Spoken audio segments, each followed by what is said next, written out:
ready for cabbage rolls and coffee.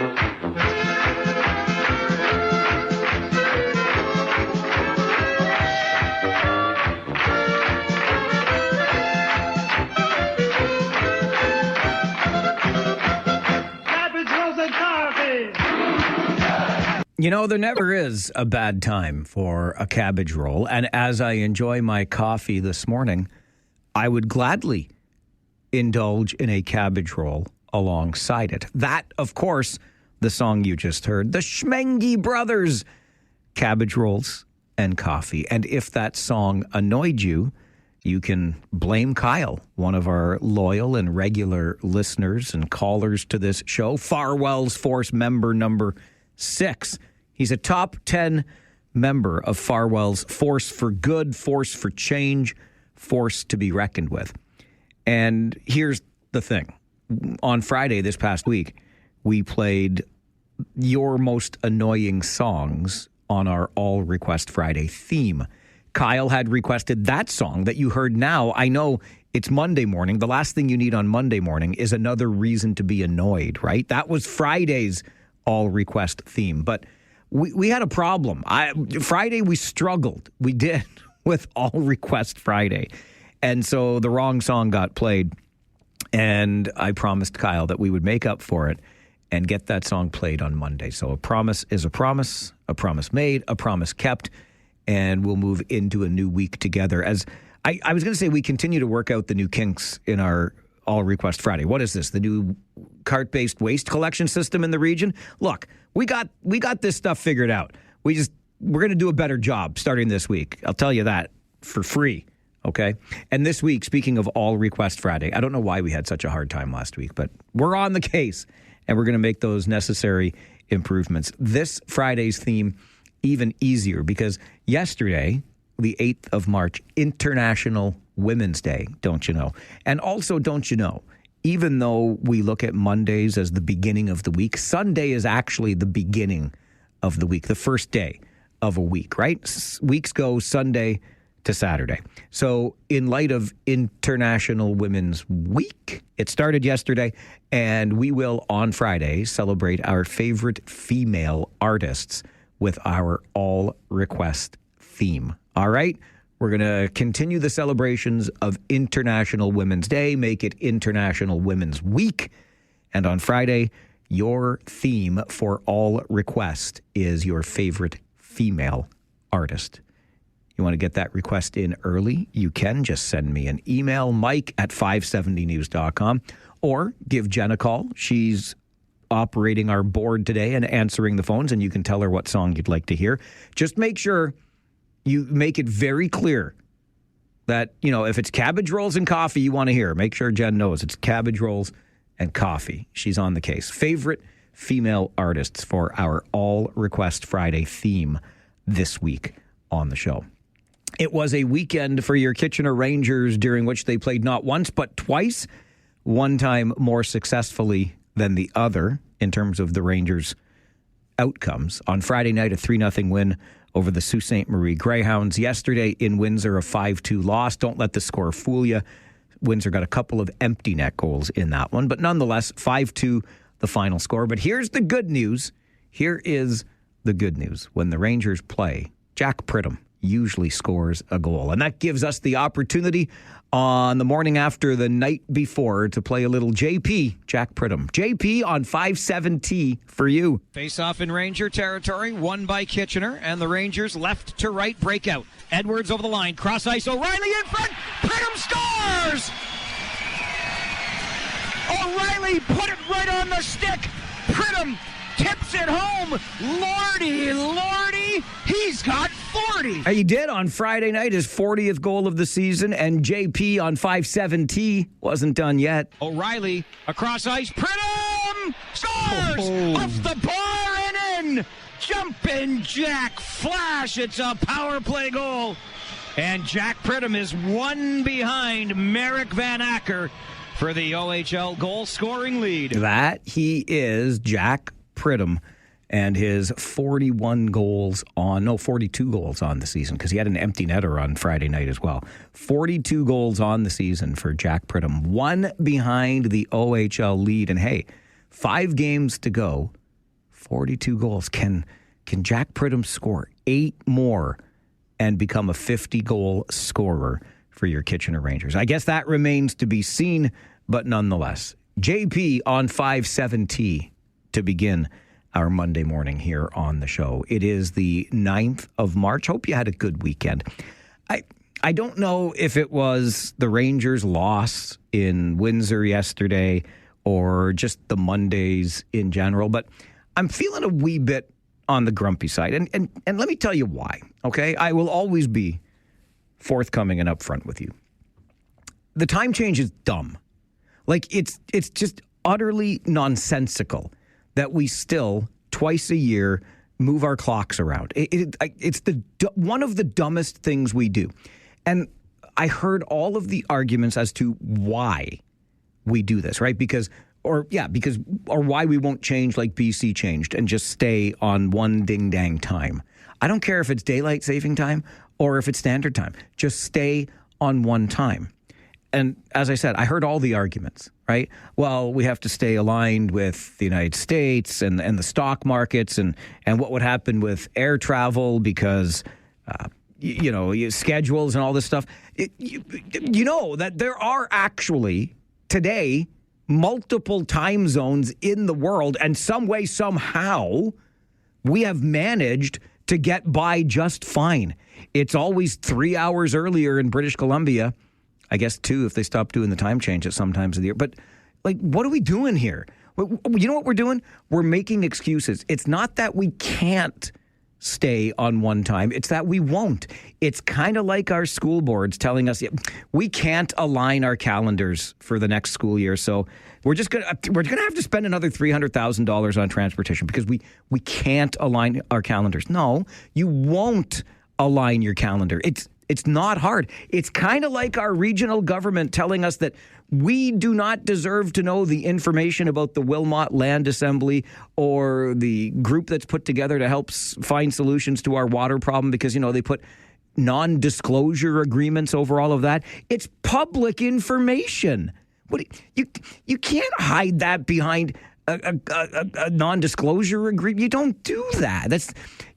You can share the information with the public because it's public information that matters to the public. You can share it, but you won't share it. You see how this works? We can stay on one time all year round. For some reason, we just won't. And it frustrates me a little bit.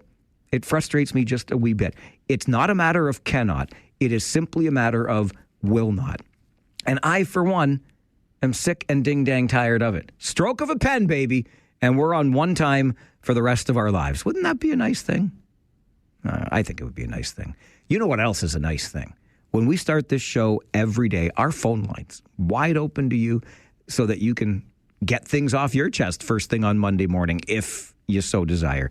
Complain about this, complain about that, or, hey, say, Farwell, it's sunny.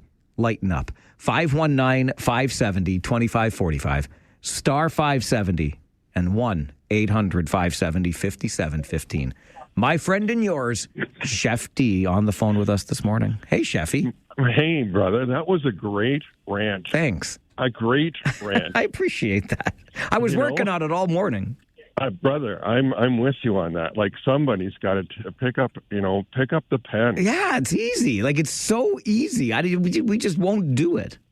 I know it's ridiculous, but, the reason I'm calling, Mike, I just need to know, do you need a shoulder for your hockey team? Oh, my gosh. Do you need a shoulder? Well, no, my Rangers are great, and that's the only team I'm focused on right now. Chefy, I actually said, so here's the thing. I'm in Windsor on Saturday night, and I enjoy a nice dinner out, and I get back to the hotel, and I'm doing some work, and I throw the hockey game on. And it's 1-1 in the first between the Leafs and Tampa Bay. I'm like, okay. And then by the end of the first, it was 4-1 for Tampa. And I'm just like, what am I doing? I got to question my sporting choices here. The Leafs may never win a game again, Sheffy. Yeah, but, brother, when we talked back in September and we were talking about both our hockey teams, and I said, we traded for a bag of pucks and a hockey stick. I think that was the best trade we've ever done. We didn't trade with you. Which trade was that? No. Remember, I was just saying that we didn't do anything as sorry, as that team from the East. I almost said it. Sorry. Is that, I said we didn't trade for anything. We're going to have another horrible season. And look, our season's been unbelievable. Thanks for the reminder. I'm just here for you. And hey, brother, that was a heck of a rant. And please continue ranting like that because somebody's got to listen to us. All right, buddy. I'll keep it up, I promise. And hey, by the way, were your ears ringing last night? Because my beloved and I kid you not, I came home from Windsor and we were just catching up on the weekend and stuff. And your name came up. Oh, nice. Yeah. So we're hoping you're well and everything is good. Everything's good. The new restaurant's doing very well. We've had a ton of people that, whether they listen to us or see us on TV, have come in and tried out something different. And it's been amazing, Mike. It's been so great just to create some amazing food and see some great smiles because really that's what I love doing. Fantastic. Love to hear it. It's great to hear from you, Sheffy. Thanks for the call. Hey, always thanks for taking my call. I really appreciate it. I can take calls even from people that cheer for the wrong hockey team. Have a great Monday. Okay, bye now. Bye-bye, our good friend, Chef D. And then, you know what? Here, I'll add this to the rant, okay? It's not that we cannot stay on one time all year. It's that we will not. It's not that our school boards cannot align their calendars next year. It's that they will not. It's not that our region cannot operate without non-disclosure agreements. They just will not. And it's not like the Leafs cannot win a hockey game again. It's just that they will not. 1, 2, 3, 4. Can I have a little more? 5, 6, 7, 8, 9, 10. I love you. Oh, I love you too. How about we do your Farwell Show 5 for this Monday morning? And we'll start at number 1. Though the new waste collection system in Waterloo Region does not have Monday collection, well, those trucks are going to be out this morning.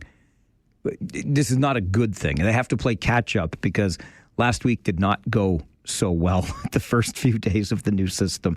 Most notably, the bumps in the road included the large carts that were collected a day or two late, or sometimes not at all, as crews learn not only new routes, but the new trucks themselves. On top of that, the additional trucks brought in last week collect garbage and green bin waste separately, so some neighborhoods may have had one cart collected and not the other. In my neighborhood, I noticed as I got back from Windsor this weekend, those who put out their recycling last week, even though it wasn't recycling day, have just left their recycling bins at the end of the driveway. My neighbors have given up. Number 2 on your Farwell Show 5 this morning, oil prices have risen more than $12 to top $100 US a barrel as the U.S.-Israel war on Iran ramps up.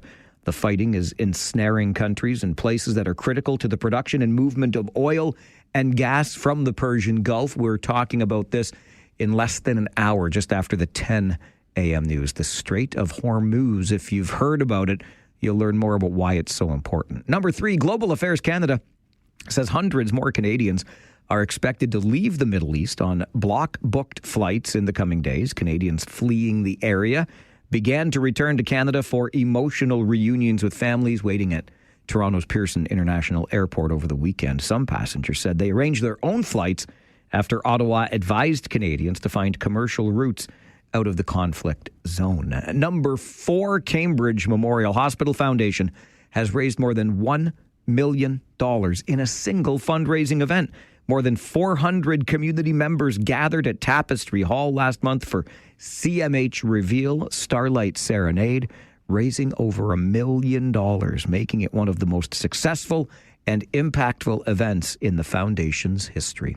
And number 5, on your Farwell Show 5 this morning, United Way Waterloo Region's 4th annual Corporate Trivia Challenge last week saw a record number of 30 teams and 145 participants raise more than $22,000 to support critical social programs across Waterloo Region. The final results were in 3rd place, BMO Team 2, because at BMO, they don't come up with clever team names. I love you, BMO. Team 2, 3rd place. KPMG, the Certified Public Assassins. You see what they did there, CPAs? Not chartered professional accountants. No, the certified public assassins. And in first place at the United Way Waterloo Region 4th Annual Corporate Trivia Challenge last week, BDO Canada's Balance Sheet Bandits. I can get behind a name like that, too. $22,000 raised by the 4th annual event. Congratulations to one and all.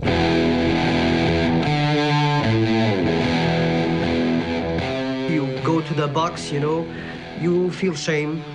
It is 16 minutes after 9, your Monday morning, March the 9th, and that is your Farwell Show 5. Let's get back to our phone lines. Preston Paul is with us this morning, Farwell's Force member number 45. Good morning, Paul. Holy Mackinac. Oh, I forgot the Holy Mackinac. Gosh, darn it, gosh, that was my fault. No, it's okay, Mike. No problem. You said you wanted to hear that because you like little Joe Bowen. Absolutely. There you go, buddy. My weekend was okay. I spent a lot of it working, Friday night at the rink, and then headed down to Windsor on Saturday. But there are worse places to hang out. Let me tell you, Paul, I know it was nice here too, but it was 17 degrees when I got to Windsor on Saturday, and I walked that beautiful waterfront in a T-shirt. Oh, isn't that nice? Oh, it was so good. You feel the warmth on your skin, Paul. I've been waiting all winter for this. I know. I was outside staring at the sun on Saturday here, I'll tell you. Beautiful thing. Yeah. So talking about the garbage, so on Friday, the black bin truck came by, and you know what was written on the side of this truck, Mike? Peel Region. It said Peel Region, and it looked like that truck was ready for the garbage. But on Saturday, the green bin garbage truck came by, and it was a brand new truck. Did it ever look sweet? Well, it better. I think we paid good money for those things. I know, but I was just shocked when I saw the region of Peel, and I'm going, wow. They went all the way down there to borrow a few trucks. Yeah, we were so far behind, we needed the help. Yeah, now they're out there today. Monday pickup, what a bet. Exactly. Anyways, you have a great day, Mike. Thanks, Paul. Great to hear from you this morning. Always appreciate it. I thank you to each and every one of you that took the time to share a video or a photo of the truck finally arriving at your place. It's kind of a treat, isn't it?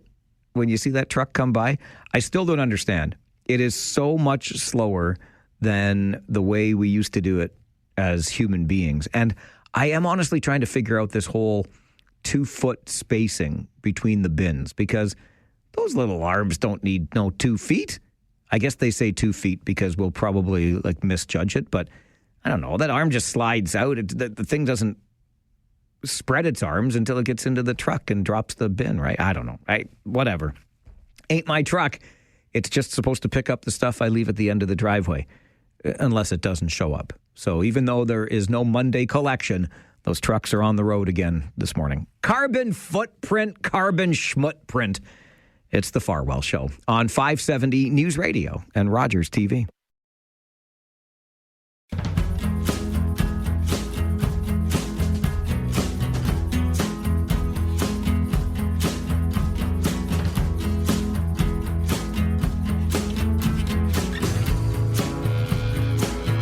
Thank you very much, Russell, for the reminder that the province of Saskatchewan has remained on one time.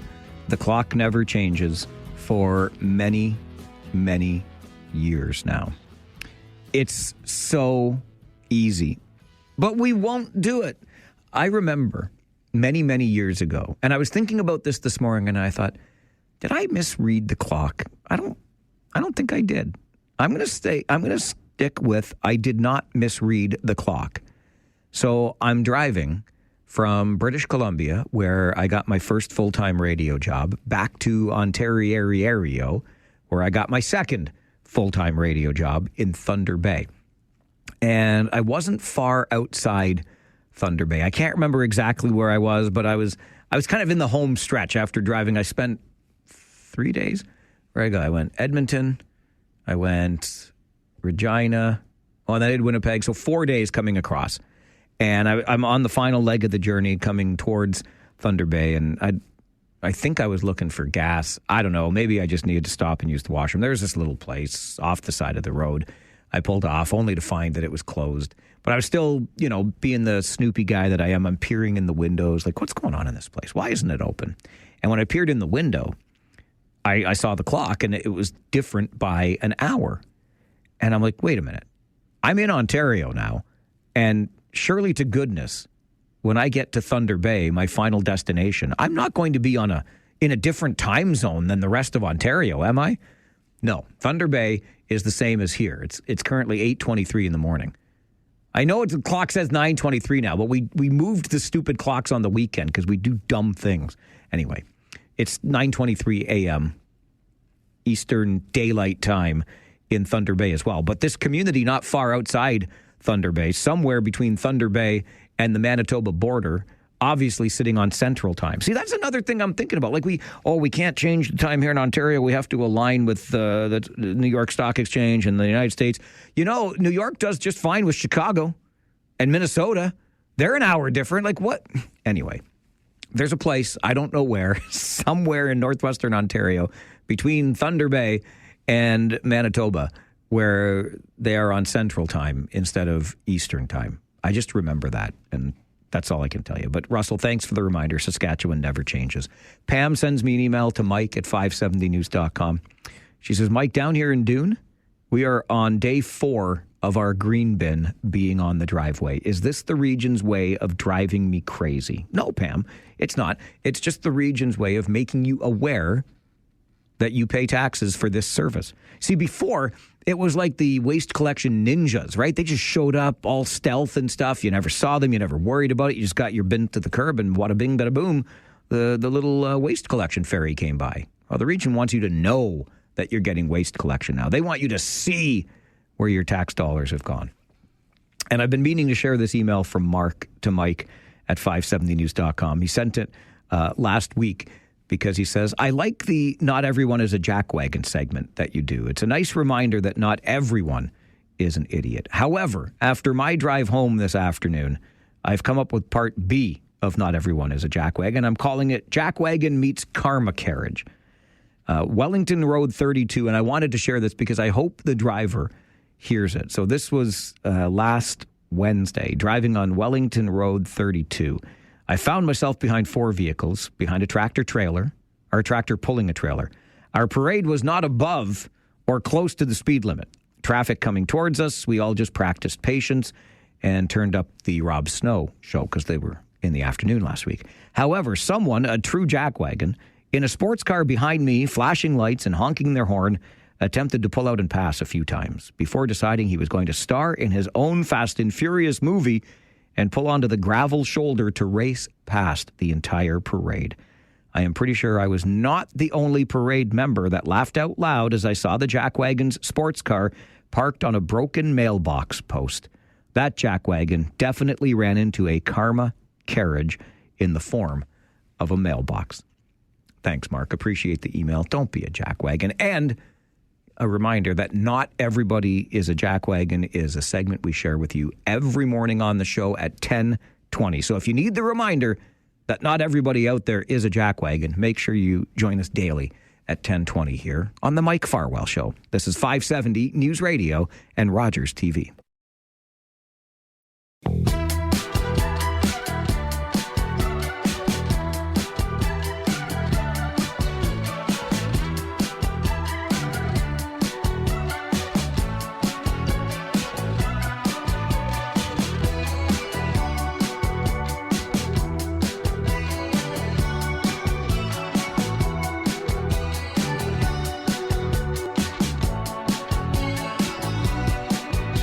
Let's face it, the winter we just endured, and I'll just remind you, the winter that is not yet over by the calendar or otherwise, right? Spring doesn't arrive for a couple more weeks still. It's going to get colder again later this week, and I've got a funny feeling that we have not seen the last of the snow, but the worst of it should certainly be behind us, and it was absolutely a brutal winter. It caused all kinds of problems, not the least of which was for our municipalities as they tried keeping up with snow clearing, not only given the volume of snow that we received and the frequency of the storms, but that, oh yeah, they were also dealing with a salt shortage. Now, for a show such as this, where we deal with issues and, quite frankly, take the time to get things off our chest when they're not going well, it was the gift that keeps on giving this past winter, because there was problem after problem after problem for us to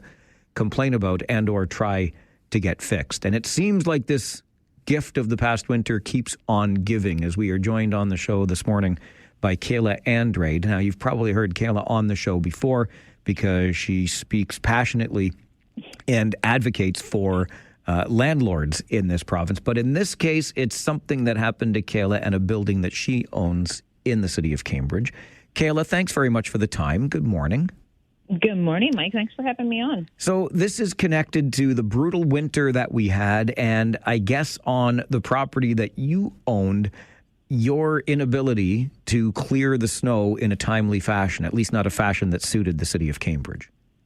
Yeah, exactly. I didn't know, after being a homeowner for a minimum of 15 years in this city, that you had to have it down to a bare pavement all time, 24/7. So I guess I got to get my little snowsuit on and stand on the sidewalk for next year. So what happened in this particular instance, Kayla?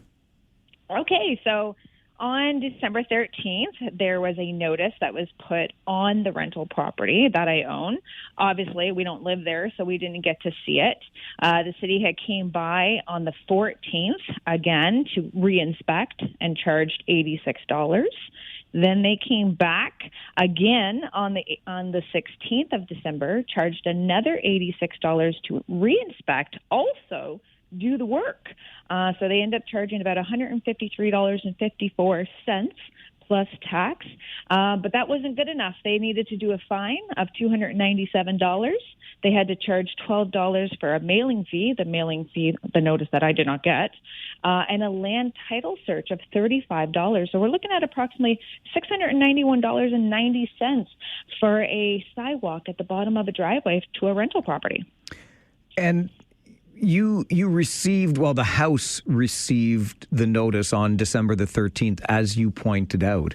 But when that notice was placed on the home, snow was still falling from the sky at that time? Yeah, you can search to see how much snow is falling if it was active in that day. And on the 13th, there was some light snow. And let's be clear, my husband does this full time where he's working on rental units. So as soon as it's done snowing, he's out and about. It's just, this is the light snow, blowing snow that has accumulated within the on that sidewalk.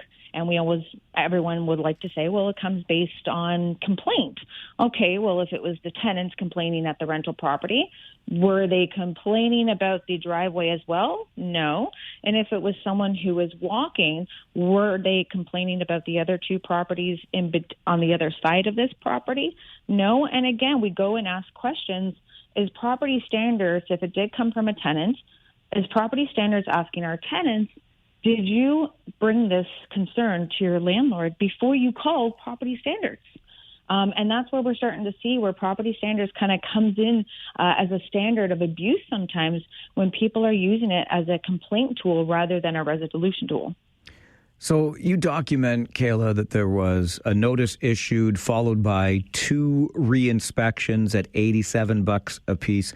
The city's bill or invoice for clearing this small patch near the driveway, plus the fine, plus the mailing fee and the land title search. You're almost $700 into it by this point. So surely when you make an inquiry to the city for the rationale for an almost $700 bill, you get a very detailed and clear explanation, right? They pretty much said that they needed down to the bare pavement. But I like to point out, though, Mike, when we had a late reminder, because we obviously were fighting this bill, they sent out another invoice with a late fee of $4.25, but they also changed the price of $86 on the reinspection to $97 and change. So I don't know how it changed so quickly, but now we have to go through a dispute process, which is called the AMPS program, where you have to hire a hearing officer for a full day hearing, it's $600, and for half a day hearing, it's $300. What? And I don't have to pay it. I guess it's a part of the city paying them. Oh, the city covers that cost? Yes. So all the fines and the tickets. So the city of Cambridge, from what I can gather online, is that they were able to get $3.7 million in 2024, and that's through like the parking tickets and the fines throughout the city. So a lot of these fines, they would go and pay for this new appeal system. Gotcha. So when you're in an appeal like this, I mean, it's quasi-judicial, I suppose. You both bring evidence to the table to sort of plead your case? Well, yeah, because I asked what the picture looked like on the 13th, because you can see, in that picture that I posted online, you can actually see the concrete, you can see the pavement, and knowing that contractors, even snow removal contractors, they have it where they don't even come out unless it's 5 centimeters on the ground. So having to say that, this was a standard issue, and here the city hasn't even done their own sidewalks.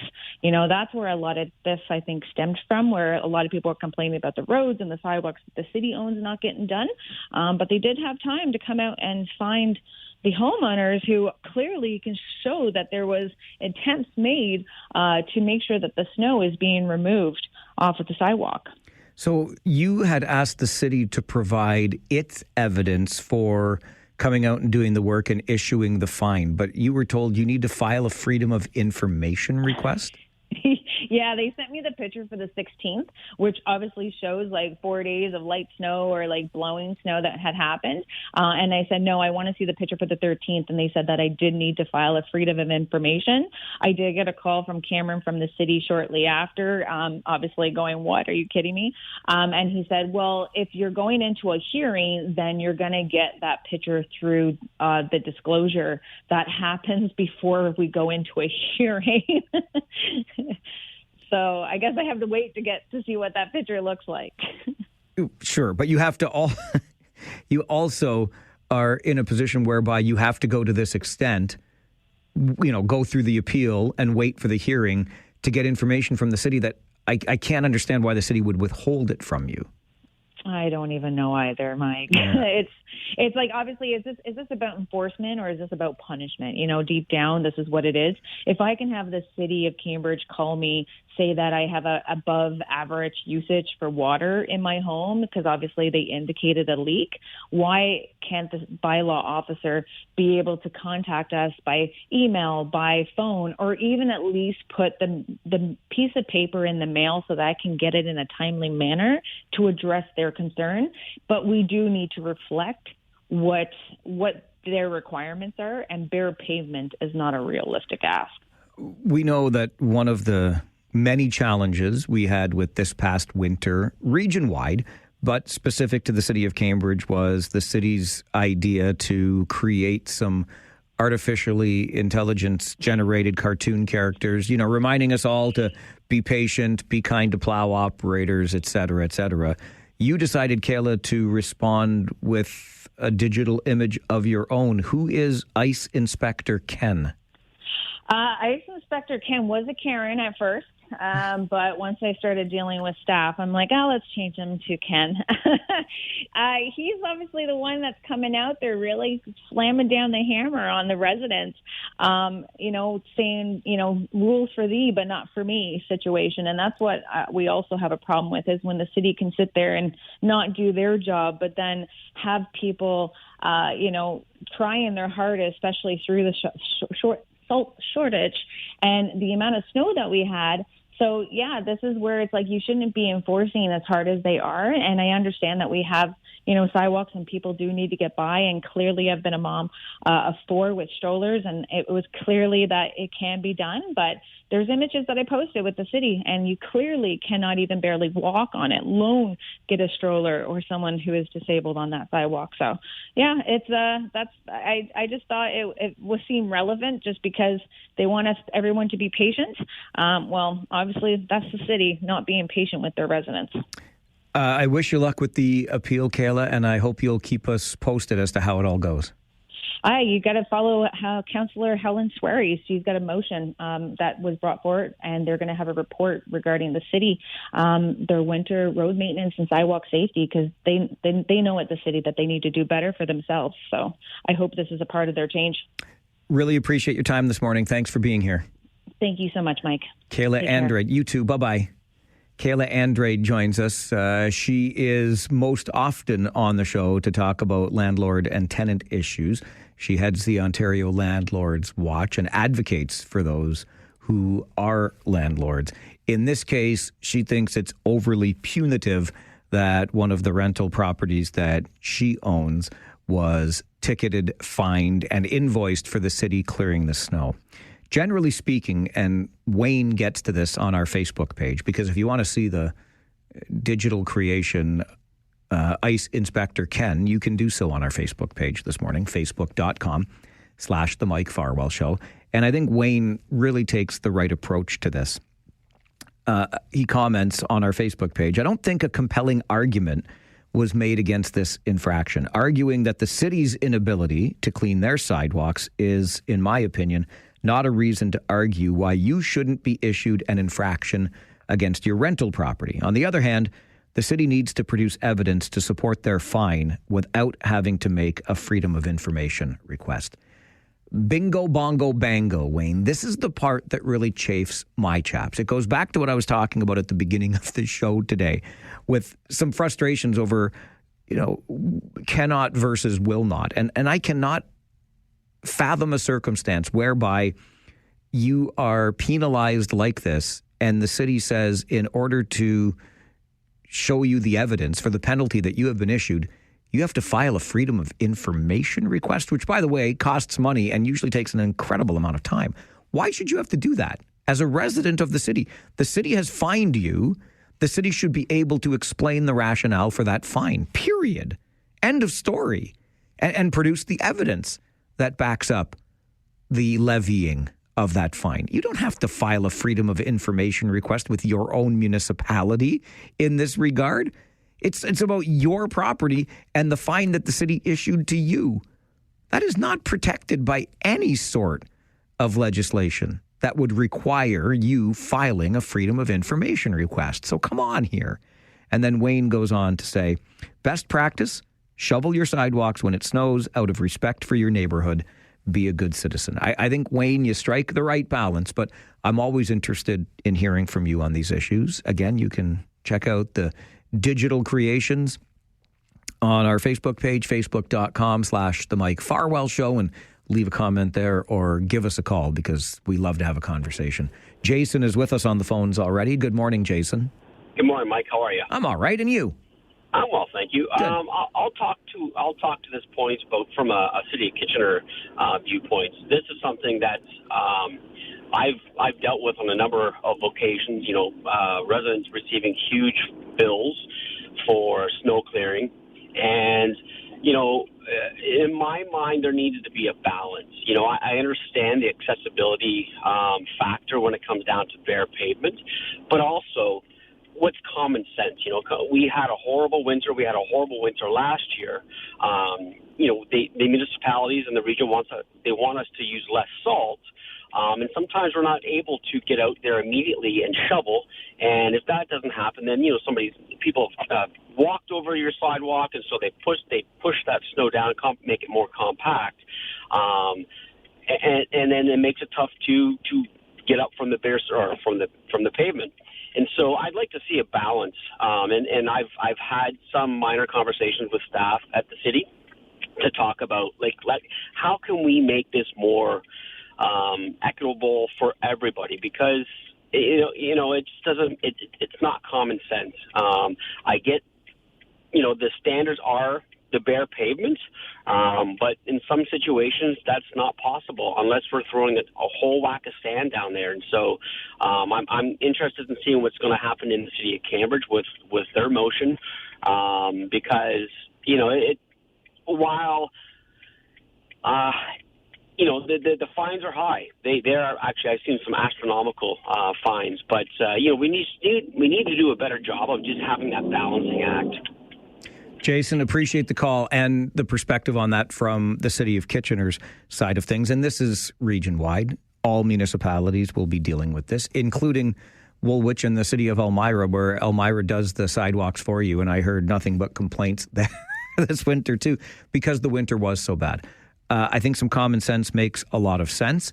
But I also go back to what Wayne said. And there were times this year, especially with those freezing rain events that we had, that bare pavement was it was just an impossibility because of the way that the weather hammered us.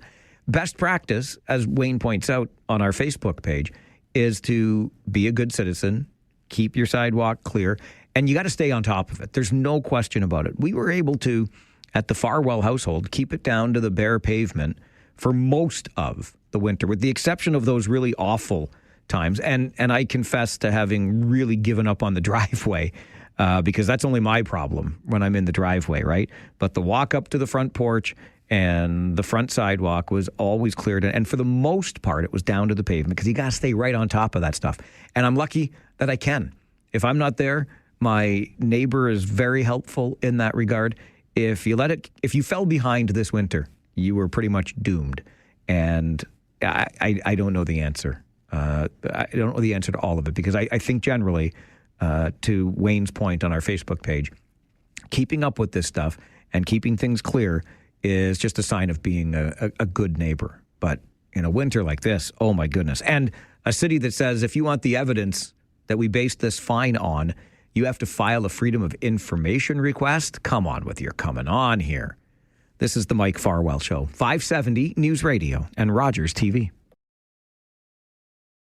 Having to say that this was a standard issue when here the city hasn't even done their own sidewalks. That's where a lot of this, I think, stemmed from, where a lot of people are complaining about the roads and the sidewalks the city owns not getting done. But they did have time to come out and find the homeowners who clearly can show that there was attempts made to make sure that the snow is being removed off of the sidewalk. That's Kayla Andrade, the head of Ontario's Landlord Watch, and a property owner herself, rental property owner in Cambridge, fined almost $700. And the frustrating part for me, the $700 fine included the work that the city did to clear a walk where the issue was was posted on Kayla's rental property, but the snow's still not cleared, so the city came in and did it on its own. Put it all together, almost $700. The frustration for me is that the city is asking that a Freedom of Information request be filed so that Kayla can get the evidence that they have that backs up the issuance of the stiff, almost $700 penalty. That's not the way it should work, in my opinion. Henry sends an email to Mike at 570news.com. The landlord has to keep track of the weather and the snow on their properties. She or her employee did not inspect within 24 hours and clear their snow. In fact, not for 3 days, based on the second posting. That's on the landlord, and there's no getting around it by complaining about notice delivery and 5 other things. It's a high price to pay, though. I empathize on that part, and it certainly is. It comes back to, and I'm a stickler for this, too. The rules are the rules, and if I were someone that had a rental property, you can bet that I would have systems in place to keep up with the snow clearance on that property. It kind of comes with being the owner of multiple properties, right? Your own and some rentals. But the Freedom of Information request that a resident is being asked to file in this case, that does not sit well with me at all. An update from the 570 News Center is coming up, and then we talk about the Strait of Hormuz. You may have heard more about it recently. Why is this body of water so important? We'll talk about it coming up on the Mike Farwell Show, 570 News Radio and Rogers TV.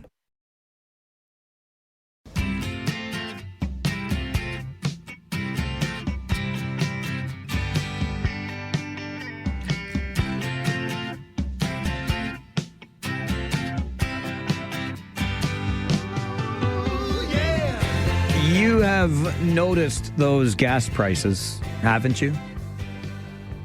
Oh, I know you've noticed them, Clive. You can stop emailing me now and telling me how little it cost you to fill your vehicle with electricity. Hardy har har. I was actually talking with this about Josh Piercy yesterday, though, as we were in Windsor together for that Kitchener Rangers game and talking about the price of gas for a trip between Kitchener and Windsor and how much it would cost to refill the vehicle on the way back home, et cetera, et cetera. And I said, it's one of the things that really gets me wondering when it comes to, like, I was not a fan of the electric vehicle mandates. I'm sorry, and I know this isn't the most popular, but I'm still honestly not sold on the electric vehicle idea, primarily because the price point to enter the market is still too high for me. And then the utter lack of infrastructure, I find, like, I know it's okay now for many of you, and you've told me the stories about how great life is with the electric vehicles, but the lack of charging infrastructure is a concern to me. But I can't help but think, like, why didn't we years ago? Because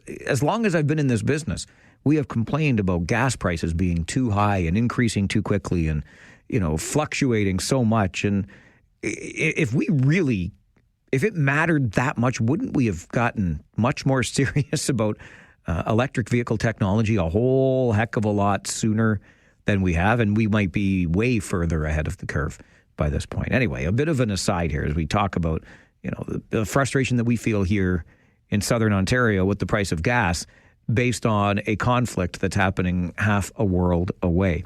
But there is a connection here, and that connection is what's known as the Strait of Hormuz. Warren Mabey is the director of the Queen's Institute for Energy and Environmental Policy at Queen's University and joins us to talk about it. And maybe, Warren, just as a bit of a backgrounder on this Strait of Hormuz, what is it? What is it that makes this body of water so important? So the strait is what connects the Persian Gulf to the Indian Ocean and ultimately to the rest of the world. So the Persian Gulf is a really, really important body of water. There are many oil-producing countries that essentially have frontage along the Gulf. Saudi Arabia has its largest port there, Iraq, Iran, Kuwait, the United Arab Emirates. About 20% of the world's oil ultimately will pass through the Strait of Hormuz at some point. So it's a vitally important piece of water. And that, I guess, with all of the oil that is a part of this area, makes it critical to the global economy, I would suspect. Well, that's right, because as we've seen over the last week, any disruption to oil markets is immediately felt really right around the world. The oil market is a global market. It is very tightly connected. And so what's been happening at the Strait of Hormuz and around the Persian Gulf with the conflict in Iran has really roiled the markets. We're seeing oil prices skyrocketing up, and we're seeing economies around the world starting to respond to that. Warren, one of the things that frustrates drivers, and I know because I hear from them on a regular basis, is the immediate reaction to these problems, again, in what seems to us, here in Ontario, like a faraway place. But really what's happening here is those oil futures and the money that's on the market is what changes. It's not like the gasoline in those reservoirs at our favorite gas station has changed. They're just really basing these increases on what's about to happen or what is happening on the markets. Exactly right. So there are markets that are betting that the price of oil will remain elevated. Therefore, they're betting on that higher price.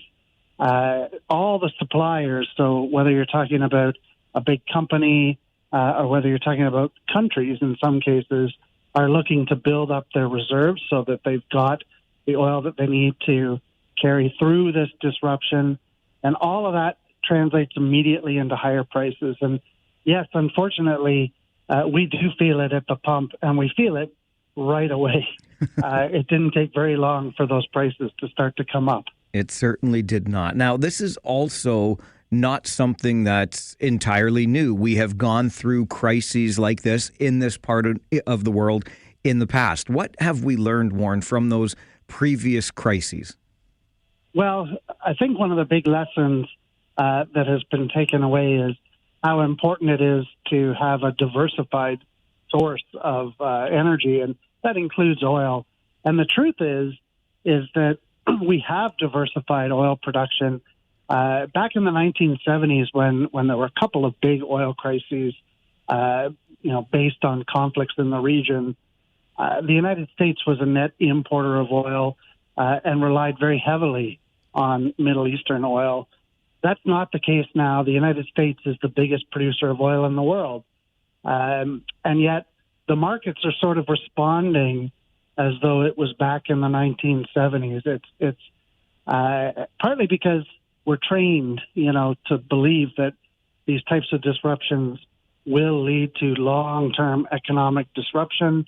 Partly, I think it's because nobody knows how long this conflict is going to last. Are there implications or perhaps opportunities for Canada in this? Well, certainly for oil producers in Canada, I think there is an opportunity. We have now capacity to get oil to the West Coast and thus out into the global market. In fact, the Trans Mountain Pipeline can probably take more oil than it's currently transporting with very minor kind of upgrades, not needing to build a whole new pipeline. And actually, the same is true with liquefied natural gas. We now have the potential to put liquefied natural gas out into the global market.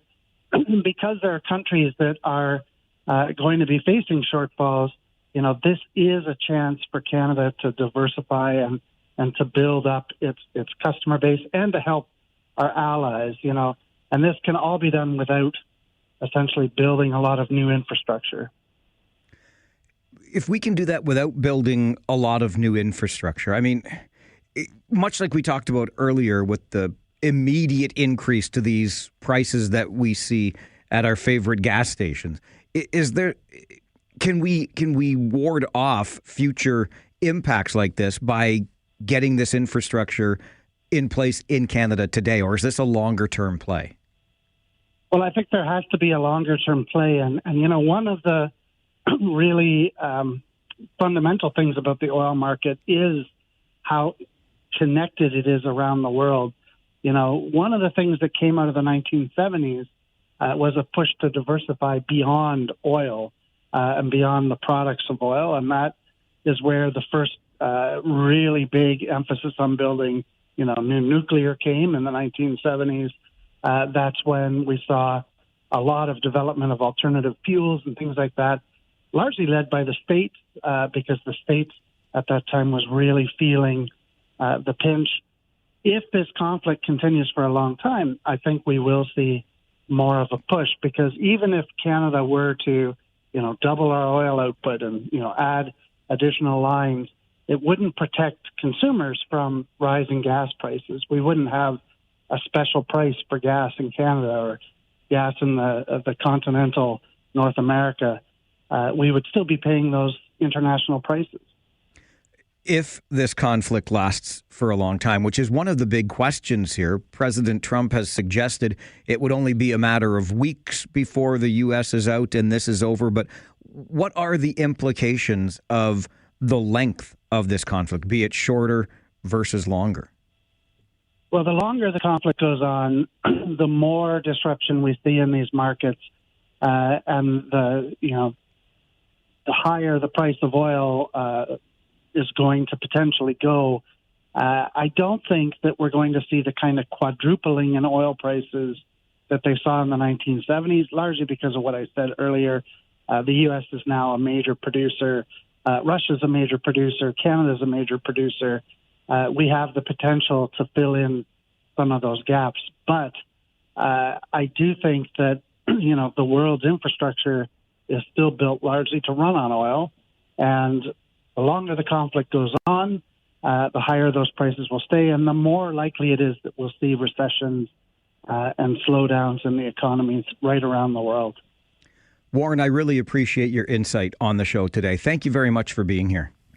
Thank you for having me. Warren Mabey is the director of the Queen's Institute for Energy and Environmental Policy at Queen's University. I know it probably lands as cold comfort because we are paying the price that we are paying at the pumps, but there is at least one of the explanations for it. Many of us and I will include myself in that group, thinks the whole thing is just one big fat scam. But we really should consider increasing our refinery capacity here in Canada. It's bizarre that we sell crude to the United States and then buy it back once it goes through a refinery south of the border. It's a very frustrating situation to be in. And of course, I say that with the acknowledgement and complete understanding that paying a higher price for gas here is small potatoes compared to what is currently happening in the Middle East with bombs falling, drones flying, and, you know, we are at war in the Middle East. This is only day 10. The most optimistic projections say 4 to 5 weeks. It's likely to be longer than that. And so if the outcome on this side of the world is paying more for gas, so be it. At least we're not concerned about bombs dropping on buildings or our heads or whatnot have you. But it is a source of frustration and a bit of a backgrounder on what this Strait of Hormuz is all about and why that has such an impact on gas prices. At least gives us a little bit more in the way of understanding. Thanks to our guest from Queen's University for joining us to provide that explanation this morning. All right, it is a sunny Monday morning. It is after 10 a.m., even though your body still thinks it's only after 9 a.m. because of that spring forward on the weekend. We had a short weekend instead of a long weekend this past weekend, 1 hour less than it usually is. But every morning at 10:20 on this show, because we spend so much time talking about the opposite kind of behavior, you know, people who are behaving like jackwagons, we're going to take some time to remind you that not everybody is a jackwagon, and even on social media. You think that's true? Well, I'm going to prove it to you coming up with your daily dose of not everyone is a jackwagon. That's next on the Mike Farwell Show. This is 570 News Radio and Rogers TV.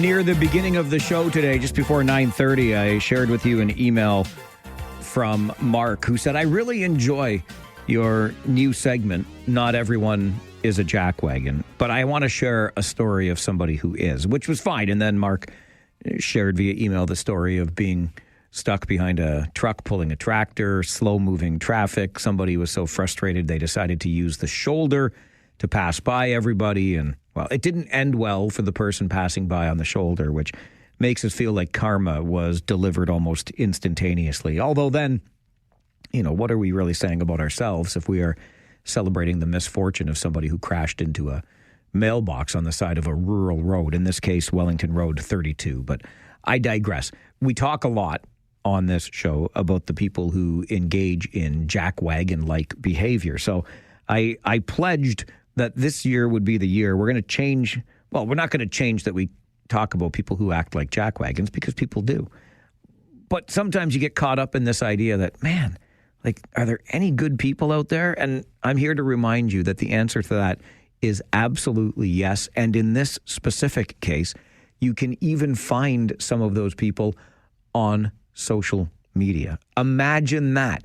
Social media can still be like Farwell's force, a force for good, as evidenced by this story out of Texas, and a mom who really wanted to make her 9-year-old daughter's birthday special. Mom had to miss the birthday the year before, don't you know, because she had to be at work. So she put some extra care and effort into making sure that her little girl was going to have a celebration to remember for her 9th birthday. So they book a room in their small Texas town at this community center to host all these people and have the big celebration. And the 9-year-old is so wide-eyed with wonder, she's not even sure that they'll be able to finish decorating the room in time for the guests to arrive.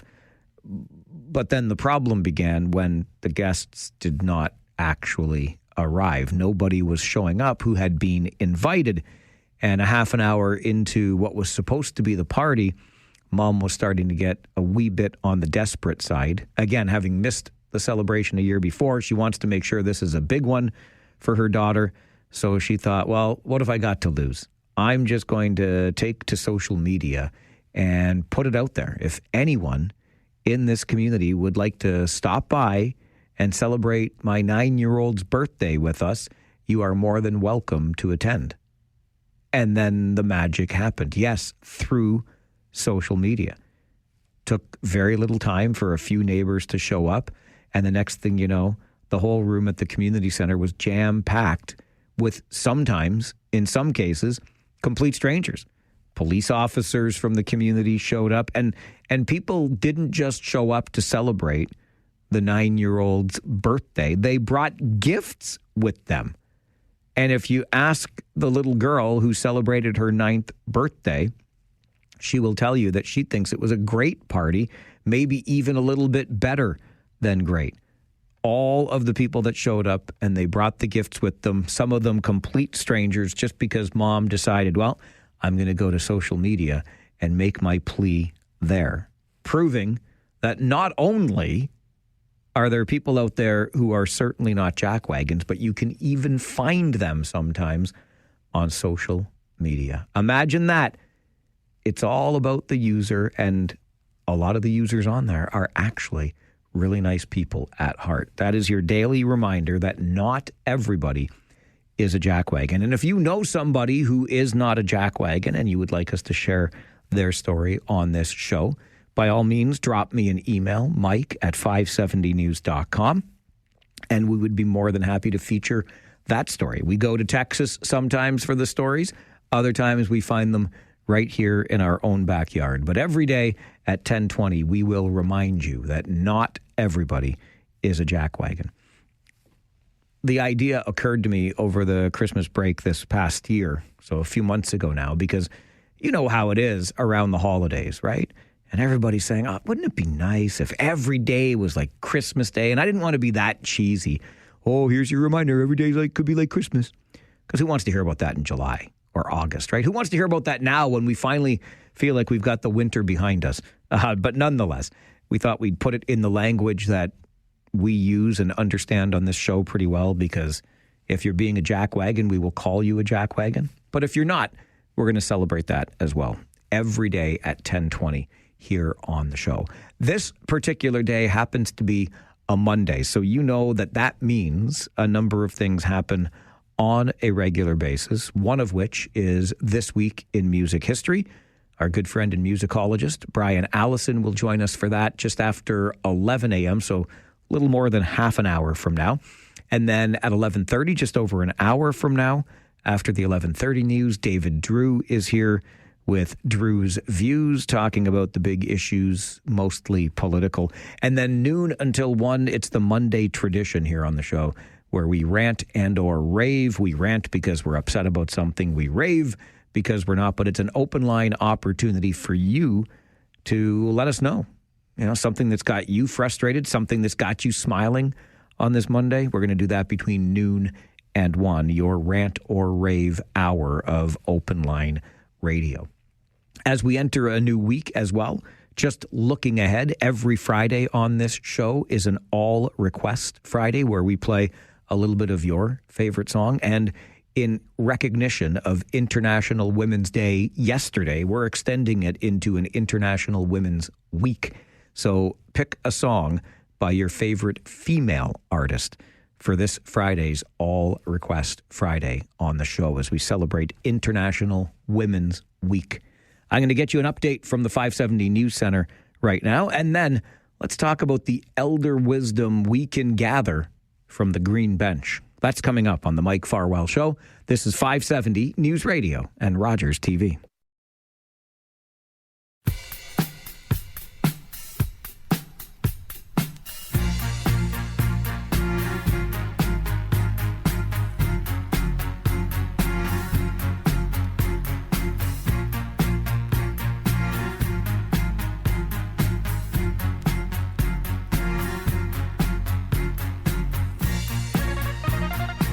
Do you know the story of the Green Bench? Schlegel Villages here in the region, which operates a number of seniors' homes, is behind the initiative that has really traveled the province for the last many years. And the idea is simple.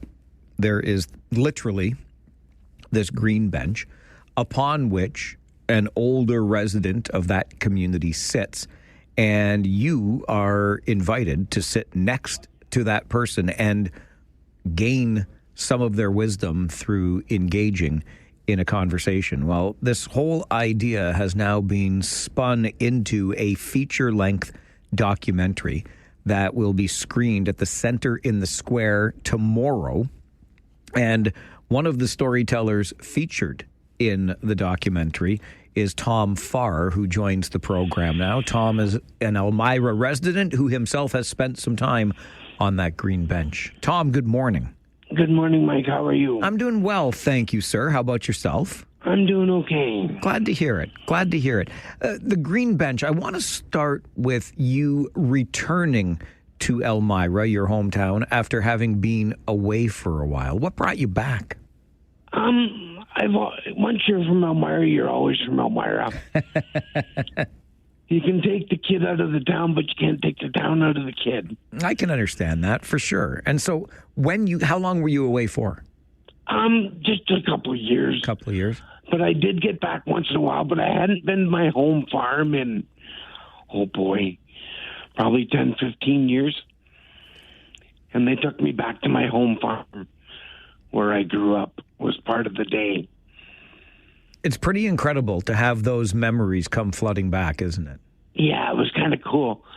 They still got horses there and still the same old farmhouse standing there, but they've done some renovations, and a lot of the renovations they did was stuff that my mom always dreamed of doing and just never got around to it. This is my hometown too, Tom, the city of Kitchener, but I was away in the mid-1990s for about 4 years as I traveled to different radio stations and tried to make my way in this business before coming back to my hometown. And even in those 4 or so short years, I couldn't believe the change that had happened while I was away. How much different did Elmira appear to you when you came back? Well, I can remember growing up when I finally got my driver's license, you could drive down the main street over and over and over and over again and wave at every the street because you knew them. And now it's grown into it's still a town, but it's growing and growing. I call them, the new people moving in, I call them imports. Well, you've got your share of those and new businesses too. Heck, there's a Starbucks in Elmira now, Tom. There's a Starbucks. There's 1,500 pizza places, and even 2 cannabis stores. There you go. It must be 2026 in Elmira. Yeah. The Green Bench. How did you come to be a part of this initiative? Well, that's kind of funny because there was the woman in charge of the recreation here at University Gates come to me one day, and she said, "You've been nominated for the Green Bench." And I went, "Okay." She goes, "I got to ask you a few questions." I said, "Okay, what's the Green Bench?" And she goes, "That thing's sitting in the main street here." So I was like, "Oh, okay, that's what that thing's for." So she asked me a few questions, and I never thought anything about it. And then a couple months later, she says, "Oh, you've been chosen to go on the documentary. They're going to send you back home to your home farm and film you for the day." And I thought, well, they must not have a lot to do to follow me around. So that's what we did. We went to the farm, and then we went to the arena, and they went around the track with a couple of the Sugar King boys from the current team, because the walking track up there is named after my late sister-in-law.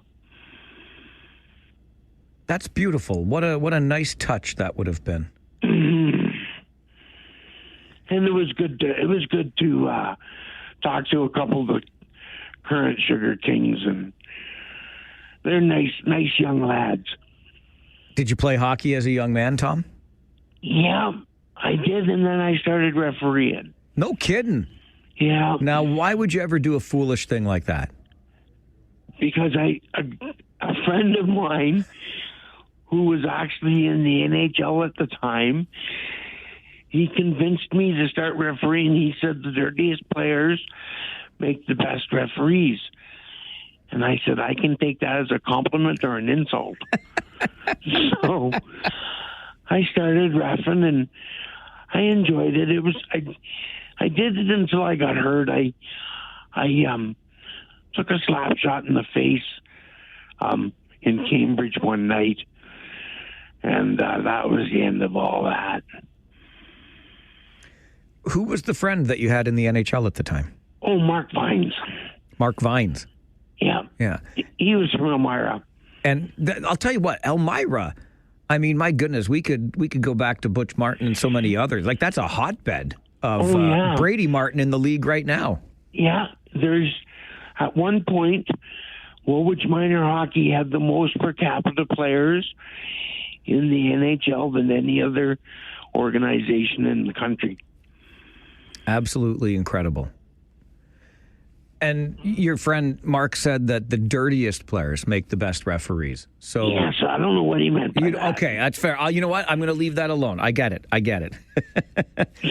When it comes to the green bench, Tom, and you're going to sit there and invite others to join you for some conversation, how did that feel? Like you're waiting for somebody to come by. What was that experience like?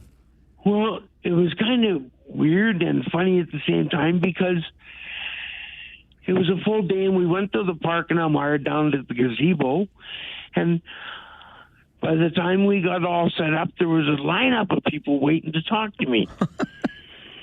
And again, I was thinking, like, if you people got nothing better to do than talk to me, like, I'm not that interesting. Well, I don't know. I'm getting a lot just out of this short conversation so far this morning. Yeah. Was there a question that was more common from those that decided to sit down in that lineup with you on the green bench? Probably the biggest question was, if you could give me a piece of advice, what would it be? And I tell them, live for today, but plan for tomorrow. And if you're going to do it today, because tomorrow's not promised. Yeah. And the reason I say that is because I was able-bodied and everything was fine. And I went in for a heart surgery and ended up having a stroke on the table. And now I'm in a wheelchair.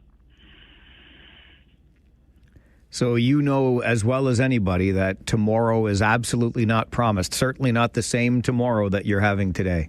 Absolutely. Yeah.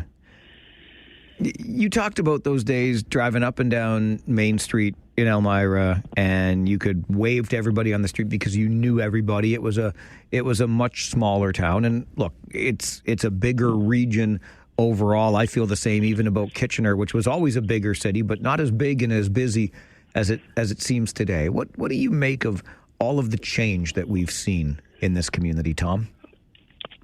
Well, I think it's good. Like, the new businesses, like, hopefully people will stay shopping in Elmira rather than coming down to the city to shop, and support the local businesses there that have opened up, even if it is the cannabis store. You were a dirty hockey player, but you never got into the cannabis culture, right? I'm going to plead the Fifth Amendment on that one. You're allowed to do that too. Absolutely. Both on the way you played hockey and what you enjoy in your spare time. How does it feel now, Tom, to be a bit of a movie star as the feature in this documentary? This has been a whirlwind. Like, it's crazy. Like, I sit here and think, like, I'm just a normal guy, a farm boy, and this station wants an interview. This station wants an interview. Well, it's a good thing I'm retired because I got time to do it, because if I was still working, they'd have to come catch me Those are the farming roots, I think, that makes you say something like that, right? Because once you start on the farm, you get up every morning and you just get to work. Yeah, you work until you're hungry. What did you do for work, Tom? In the end, I was actually a dump truck driver. Oh, no kidding. And I did a lot of work on the LRT. Okay. And what was... So don't hold that against me. I will not. I promise I won't. But you should have built it to Elmira then for your former town, right? Yeah, that would have been a good idea. Get the people in for the Sat Festival. That's right. What was it like on the farm when you were younger? Well, I miss it now. I didn't appreciate it then because I was told, you got chores to do. Well, I know I do, but you don't have to keep telling me. I'll get to them. But no, I enjoyed it. I got to spend a lot of time with my father, and I'm the youngest of 9, but I was the only one that really took an interest in the horses and in the farm. That makes me think of another thing, that as we get older, we look back on things that we did, and we never really fully appreciated them at the time, did we? No, we don't. And that was the one thing now, like I would give. Well, the thing is, the people that own the farm now are friends of mine, and I tell them that if I ever win the lottery, they're moving. You're going to go right back in and take that land back, eh? I'm going back in, but I told him he'd have to stick around to help with the chores now because I can't do them in the chair. Oh, are you going to make it to the premiere of the documentary tomorrow? Yeah, I bought a suit and everything. Oh, my gosh, that's great. So, yeah, we're going up there tomorrow. I'm not even sure what time. I have to talk to my assistant this morning. They'll take care of it, I'm sure. Yeah. Tom, it's a real joy to be able to talk to you today. Thank you very much for joining the show. Thanks for having me, Mike. All right. Enjoy your day, sir. Okay, thank you. Bye now. Bye-bye. Tom Farr is a resident of Elmira who says you can't go home again. And live for today, but plan for tomorrow. And remember that tomorrow is never promised. One of the lessons that Tom shares as he sits on the green bench, which is an initiative that began through Schlegel Villages here in the region, has grown now into a documentary that will screen tomorrow at the center in the square. There's a green carpet reception because, green bench, from 1 until 2:20, and the film will begin screening at 2:30 tomorrow afternoon at the center in the square in Kitchener. Wraps up a little after 4 o'clock, but Tom is featured in that documentary, going back to the farm in Elmira where he grew up. It's a much different place now, but what a trip down memory lane that would be. And he sat on that green bench in the gazebo at the park in Elmira, and there was a lineup of people waiting to talk to him. I love the whole idea behind the initiative because, gosh, if we just spend some time actually listening, engaging in that conversation, accepting the invitation to the green bench, just imagine what we learn from those folks who are sitting there waiting to tell their stories. And we'll see it through the Green Bench documentary tomorrow at the center in the square. Let's go to the phones. Mike is with us. Farwell's Force member number 396. Morning, Mike. Good morning there, Mike. How are you today? I'm good, and you? How are you enjoying this nice weather? I'm loving it. I am absolutely loving it. It's finally nice to go outside without boots and a jacket and a toque. You got that right. Yes, Living sir. in Canada, you have to all kinds of equipment and wear, right? You betcha. Anyway, I got a story about a jack wagon. I'd like to keep a positive stroke on it, but you know how they are. So I was heading home. I used to live in Cambridge. Heading home from work from Guelph there on 32 to turn on the Pine Bush. And as I was doing so, I was following a flatbed tractor trailer. And as you know, you come to a roundabout in that small industrial area there. Yep. There's an SUV approaching me at high speeds at my 6. So I thought, I know how this is going to go down. So he passes me before the roundabout, and I see the tractor trailer ahead of me. His left signal want to go around the roundabout, so you can see where this is going. So he tried to fly through, and of course the tractor trailer comes around. It just catches this guy's SUV. took off his mirror, pushed the door, and threw him into the curb. And something was up about this SUV because he was a bit nervous. He started that thing up, he got spun around, and he took off like a bat out of hell. Oh, no. Even after being pushed like that? Yeah. Oh, dear. I had his license number and, description, vehicle. So the tractor trailer looked like he was a bit worried. He pulled over. I turned around, got information. He called the police. So I gave him the information he needed. So I don't know how far it went, but we did have his mirror in hand. Won't be hard to find the match to that.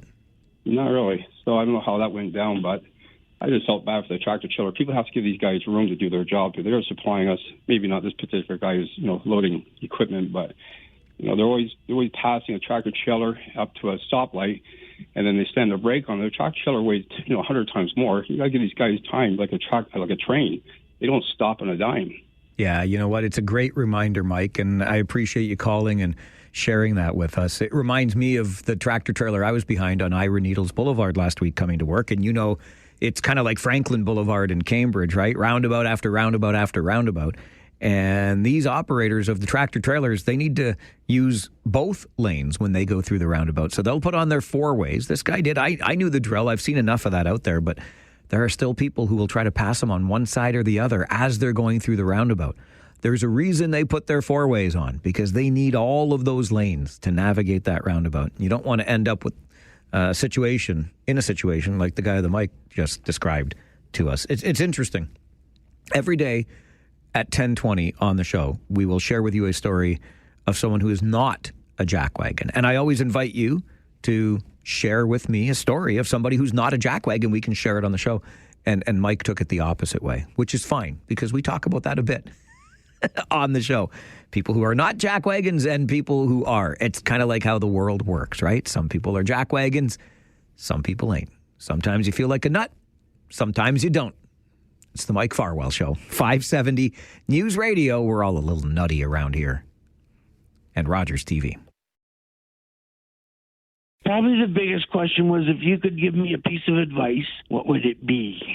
And I tell them, live for today, but plan for tomorrow. And if you're going to do it today, because tomorrow's not promised. And the reason I say that is because I was able-bodied and everything was fine. And I went in for a heart surgery and ended up having a stroke on the table. And now I'm in a wheelchair.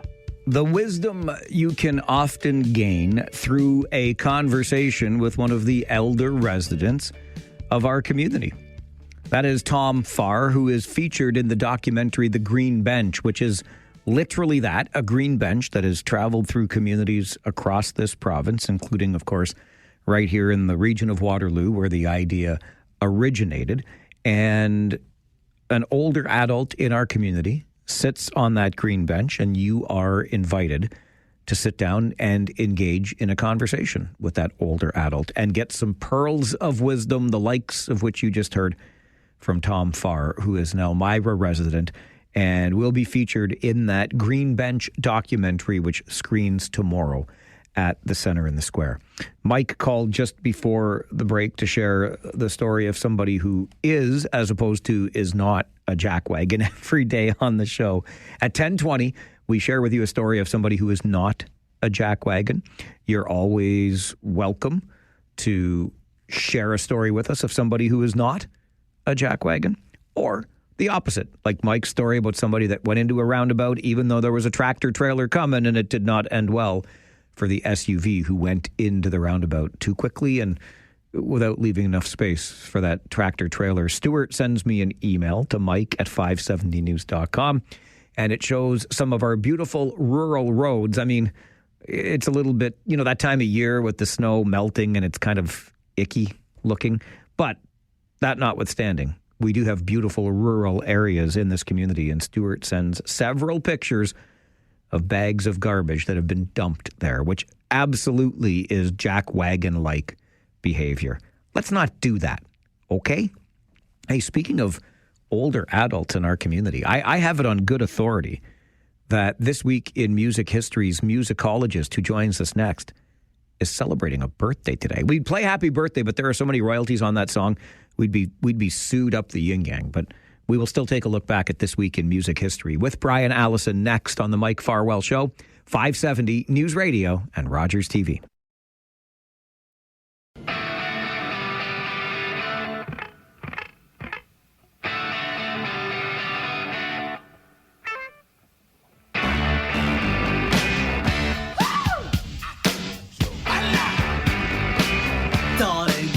To let me know,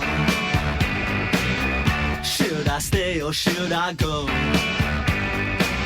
If you say that you are mine, I'll be here till the end of time. Oh, an absolute classic by The Clash to start off this week in music history this week. Every Monday morning, just after the 11 a.m. news, we are joined by our good friend and musicologist, Brian Allison, for this trip down a musical memory lane. And I always like to remind you that Brian has a Facebook page of the same name, This Week in Music History, where you'll get these tidbits and even more. Keep you your appetite filled, I guess, or whetted at least through the week, and then join us Monday mornings at 11 for these weekly conversations as we welcome Mr. Allison to the show. And you know, Brian, just before this, we were talking about elder wisdom. I think that's what we get from you every week because you are 1 year elder today. Oh, thank you for that. I appreciate it. Happy birthday indeed, my friend. And even on your birthday, you're here to share this with us. I love it. I wouldn't be anyplace else. I remember back in our school days, way back all those years ago, I was a year older than you. And even today, all these years later, I'm still a year older than you. It's funny how that works, isn't it? Amazing. I'm going to keep reminding you of that too, you old bugger. You can. All right, let's dive into this. One of my favorite, my beloved and I took a trip to Pittsburgh several years back. It was a fantastic trip. It's a really nice city. Did a ton of walking, and one of the places we went was the Andy Warhol Museum, which was phenomenal. And Andy Warhol's band, the Velvet Underground and Nico, had its debut album this week in 1967. That's right. March the 12th, 67, Andy Warhol's band, or the band that he was sponsoring, the Velvet Underground and German artist Nico, released their album entitled The Velvet Underground and Nico. And it was not a commercial success. In fact, it was a massive commercial failure. It was practically ignored by critics and fans alike. It sold about 30,000 copies. But it would become one of the most influential record albums in popular music history. It went on to influence countless artists. The album is recognizable for the Andy Warhol featured print on the cover, which was a banana, and it featured a peelable banana skin. You could actually peel the skin back, revealing the banana underneath, which back in the day was kind of an interesting novelty. So this album was recorded in 1967 for about $2,000, which was a bargain even back then. And I mean, the list of artists that have cited this album as an influence, I could go on for hours. But to name a few, you've got David Bowie, Patti Smith, the Ramones, and Iggy Pop and the Stooges, all the way into more modern bands like R.E.M., the Joy Division, The Cure, U2. All of them have said, without that album, we might not be standing here as a band ourselves. And the great producer and musician Brian Eno, I found a great quote of his, and he said, the album The Velvet Underground and Nico, it only sold 30,000 copies, but everyone who bought it started a band. So there you go. It was hugely influential. And just to add, John Cale, a member of the Velvet Underground, he's turning 84 years old today, so we share a birthday, so that's kind of cool. That is kind of cool. And we bought a print of that banana cover, the album cover, while we were at the Warhol Museum. It's not like that other banana art that went for like $1 million or $6 million not too long ago, but the Warhol print, we've got one now hanging at home framed. It's just a classic. And I bought a reissue of the album a few years ago, and it really does still sound great. I mean, you listen to it and you think, I can see how in 1967 people might have been a little bit hesitant about this, but it's a fantastic record. I always get a kick out of these stories as we look back now more than 50 years to this week in 1973 and Paul McCartney and cannabis. I mean, just imagine getting busted for this today. This story kind of still makes me laugh because, I think it's probably one of the worst excuses for possession of marijuana. So the story goes, on March 8th, 1973, Paul McCartney was fined £100, or about $170, when police discovered several cannabis plants growing on his farm in Campbelltown, Scotland. He had a large estate up there. I don't know what the police were actually doing there, but they found these pot plants growing. Paul's excuse was that some fans gave me these seeds, and I didn't know what they were or what they would grow, so I just put them in the ground. Right. And I right away thought of your famous phrase, Mike, come on with your coming on. Come on with your coming on, Sir Paul McCartney. Oh, my God. As if in 1973 people didn't know that, Paul and the Beatles were well into the pot culture. Absolutely. Okay, let's stick with the Beatles if we can, since we're kind of there anyway. And this week in 2001, the guy that designed a classic Beatles album cover says, hang on a second here. I think you owe me more money. Well, here's my question to you. We'll start with the question and then do the backstory. Is a deal a deal? Yes. End of story. When you make when an artist says they want somebody else to come and play on their album or design an album cover for them, and they pay them a fee, and the album comes out, and the album's a massive success, can that person come back and say, hey, I'd like a little bit more cake on this because, you sold millions of copies of this, and you didn't pay me squat, could I get some more money? What's the answer to that? Is the deal the deal? Yes. For me, a deal is a deal, and if you want to make a better deal up front, saying, if this sells 100,000 copies, I get this much more, $250,000, whatever. Make a better deal. A deal is a deal. I'm with you, for sure, 100%. So in March of 2001, Peter Blake, he had designed the album cover for Sgt. Pepper's Lonely Hearts Club Band. He was paid the grand total of £200 at the time, which was about $3,000 in today's money. Not bad for a one-day photo session, but on top of that, he had to go and print all of those celebrity cutouts that appear behind the band on the cover, which was probably tough to do back then because you didn't have scanners, you didn't have clip art, you didn't have computers. I mean, you would have had to literally photograph them and reprint them. He had to design the layout of the cover, clothe the Beatles, that whole big thing. And he was paid about £200 or $3,000. And then he came back in 2001 and said, look, this album has sold 25 million copies worldwide. Can you throw me a little bit of a bone here? And they said, of course, no. It was a done deal. You were paid for your service. Go away. There's a lot of other artists this has happened to. I think you and I talked about this on the previous show. Ray Jackson, who played that famous mandolin solo on Rod Stewart's hit Maggie May, he was paid $36 to do that, and that became a number one hit. Raphael Ravenscroft, who did that famous saxophone hook on Jerry Rafferty's song Baker Street, which he wrote in the studio, same thing. He got about $60 to do that session. So can those guys come back and say, hey, man, you sold a lot of records off me. Can I get some more money? I don't think so, but I'd like to think if I made bazillions of dollars off of something, I might throw them a bonus at some point. I would like to think I would be the same way for sure. And I would add to that, maybe this week in music history can be a teachable moment for anybody entering a studio for a session. Just work out a better deal up front.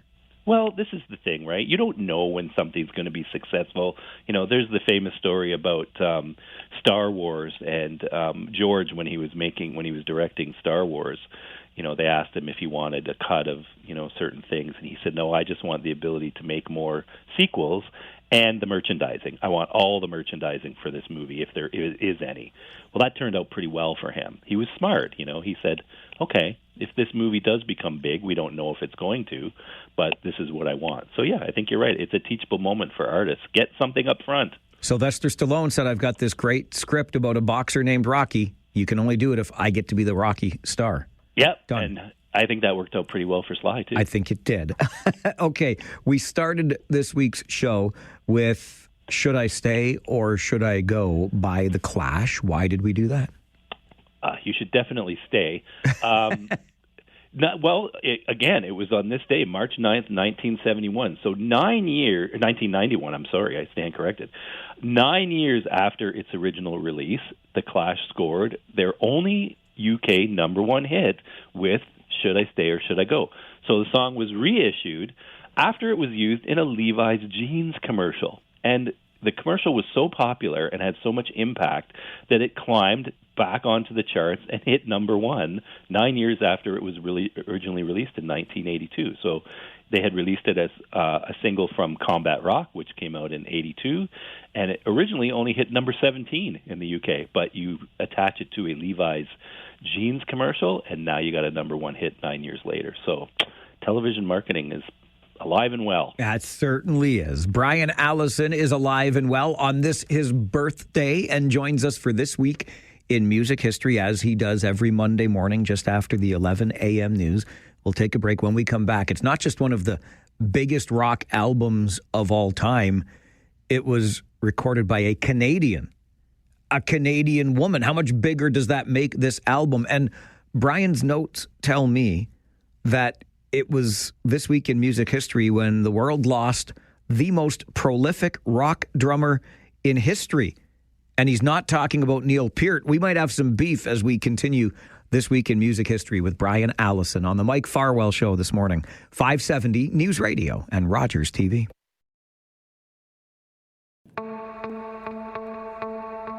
Every Monday morning at this time, we are joined by our good friend and musicologist, Brian Allison, for a trip down a musical memory lane with This Week in Music History. There is a Facebook page that Brian operates of the same name, This Week in Music History, and you can keep up with the conversations online in that forum as well.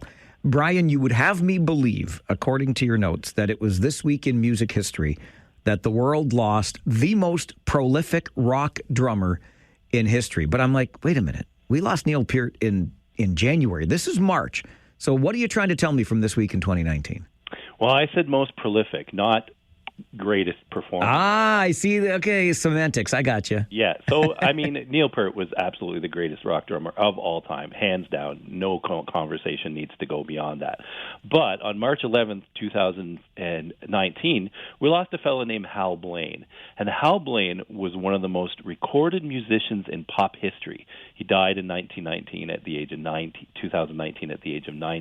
So Hal was a member of the Wrecking Crew, and that was a recording group that did a ton of recordings through the late 50s, 60s, 70s, even into the 80s. And when you look at a list of recording sessions that Hal Blaine played on, it is absolutely unbelievable. So this is a guy who played on Elvis Presley's Return to Sender. He played on the Byrds' Mr. Tambourine Man. He played on the Beach Boys' Good Vibrations. He played on Simon and Garfunkel's Bridge Over Troubled Water, and dozens of other hits produced by Phil Spector, as well as a lot of television theme songs, including Batman, which I think is very cool, The Partridge Family, and dozens of other shows. So over his decades-long career, Hal participated in over 35,000 recording sessions. During those recording sessions, 6,000 of those songs they recorded were released singles. His drumming is featured on 150 U.S. top 10 hits, 40 of which hit number one, making him the most successful recording artist in history. He has 40 number one hits to his name. To put that in perspective, the Beatles have the next most number of number one singles at 20. So Hal has doubled out the Beatles in terms of number one hits that he played on. That is an incredible legacy. I cannot argue it one bit. Most prolific indeed, lost this week in 2019. Okay, the nominees for the Rock and Roll Hall of Fame induction class for 2026 are out. I'm not going to go down the path. I've seen all the criticism online already about what is and what is not rock and roll, and many people don't think this list is representative of rock and roll. I think that shark was jumped a long time ago. But in light of that, this week in 2006, the Sex Pistols refused to attend their own induction ceremony. Was there ever any doubt that they were going to do that? When that happened, I remember going, yeah, there's no way they're showing up for that. So it was March 13th, 2006, where they sent a very stern message to the Rock and Roll Hall of Fame saying that they would not attend. They had been nominated with Blondie and Herb Alpert and Black Sabbath. They were all to be inducted, and they posted a note on their website which was not very friendly. They referred to the Rock and Roll Hall of Fame, I'm not sure if I can say this on the air, but they called it a quote-unquote piss stain. And the quote was, "We're not your monkeys, we're not coming, you're not paying attention." Pretty much par for the course as far as, the Sex Pistols go. I don't think anybody ever thought they would be there. Come to learn, though, that there were a lot of other artists who have refused to attend their Rock and Roll Hall of Fame induction. A lot, and some major ones, too. For example, Axl Rose refused to attend when Guns N' Roses was inducted in 2012. He didn't want to stand on the same stage with his bandmates. They were still fighting at that time. Roger Waters, Pink Floyd, was inducted in 1996. He didn't want to attend with his bandmates either. Mark Knopfler from Dire Straits was inducted in 2018 with Dire Straits. He didn't attend either. No explanation provided. Van Morrison was inducted in 1993. David Bowie in 1996 was inducted, did not attend, said that he was uncomfortable with award ceremonies. And even bigger, Paul McCartney. Beatles are inducted in 1988. Paul said that he wasn't going to attend with George and Ringo because they were suing each other at the time. So some pretty big refusals there for the Rock and Roll Hall of Fame. Some big artists that said, you know what, we're not coming. Yeah, and if the Sex Pistols said it in 2006, you're not listening, I think in 2026 they're still not listening over there, but nonetheless. It's a long, long debate. It we is. could probably do a whole show on, what should the Rock and Roll Hall of Fame include in terms of inductees. I think there's a lot of people that believe it should just be quote-unquote rock bands. But, I just think they got the name wrong. It's really not the Rock and Roll Hall of Fame. It's the Popular Music Hall of Fame. There you go. That would solve a whole lot of it. And you know what? Maybe we'll engage in that debate or something similar. We'll get you in studio one of these days and keep the phone lines open. And I know how much our listeners enjoy this segment, Brian. We'll have some fun with them on it one of these days, too. I would love that. All right. One more before I let you go, birthday boy. This week in 1996, forget that it's Canadian. Forget that it's a female Canadian. This is one of the biggest rock albums of all time. Well, yeah. What can you say about Jagged Little Pill, Alanis Morissette? 1996, there really wasn't anything bigger. So it wasn't really anybody's surprise when the 25th annual Juno Awards happened on March 10th, 1996, and Alanis basically swept. She won Best Album, Best Female Singer, Best Rock Album, Best Songwriter, and Best Single for her album Jagged Little Pill, which was pretty impressive. But I think people were like, well, it's the Junos, it's Canadian music. She's got the biggest album on the planet, and she's Canadian. Of course she's going to win all those awards. But let's fast forward a little bit. You go forward to the Grammys later that year, and you've got her winning Album of the Year, Best Rock Album, Best Rock Song for You Ought to Know, and Best Female Rock Performance for You Ought to Know. So that made her, at the time, the youngest artist to win Album of the Year at 21 years old. Pretty impressive. And that record was a real departure for Alanis. I don't know if people are aware, but she had two previous albums that were very much dance pop oriented, very Paula Abdul or Britney Spears like, and then she comes out with this hardcore rock album, very angsty, Jagged Little Pill, and it was just a complete 180 for her. But boy, did it do well! It resonated with a lot of people. Still does for me. Every time I hear one of the songs from it, I stay with the song. I don't hit skip on my player or another dial on the radio station. Love hearing it still. It was just an incredible record. A lot of singles came off that record, and in 1996 and 1997, Alanis Morissette was just everywhere. Brian, you are hereby released from work for the day, okay? Please go enjoy the rest of your birthday, and thanks as always for this. It was great being here on my birthday. Thank you for the kind wishes. I appreciate that. We'll talk again next Monday. I can't wait. Sounds good. Bye-bye. Okay, bye. Brian Allison is a musicologist who joins us for This Week in Music History every Monday morning just after the 11 a.m. news, a trip down a musical memory lane. And if you just can't get enough here, check out the Facebook page of the same name. This Week in Music History, you can get more there. And we will get Brian into here, this studio, sometime not too far down the road, and just keep the phone lines open and have a chat with you and make it an interactive This Week in Music History. By the way, as we finish off this week's conversation talking about Alanis Morissette, female Canadian, doesn't necessarily have to be Canadian, but we are playing your favorite female artist for All Request Friday this week, because yesterday was International Women's Day. we're making it an International Women's Week. So on Friday, your request of your favorite female artist's song. Got that? Pretty easy one for you. And we'll play it back during the show on Friday. An update from the 570 News Center coming up. And then David Drewe joins us for Drewe's Views this Monday morning. Stay with us on the Mike Farwell Show, 570 News Radio and Rogers TV. Has anybody heard from Crazy Dave? Has anybody heard from Crazy Dave? Has anybody heard from Crazy Dave?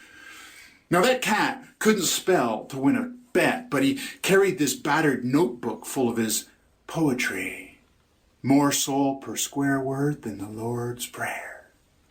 He was the kind of guy that called a spade a shovel, and a violin a fiddle, and a lady ma'am. And I don't even know why I think of him now. Maybe because he never told me a lie he'd have to apologize for later. Because he'd speak to a guy straight, eyeball to bloodshot eyeball, like he'd never even had a secret. David Drewe joins us every Monday morning just after the 11:30 news with Drewe's Views. David is a former Conservative Party staffer, now owns and operates Negotiating Change, Government Relations and Stakeholder Engagement Strategies. Good Monday morning, sir.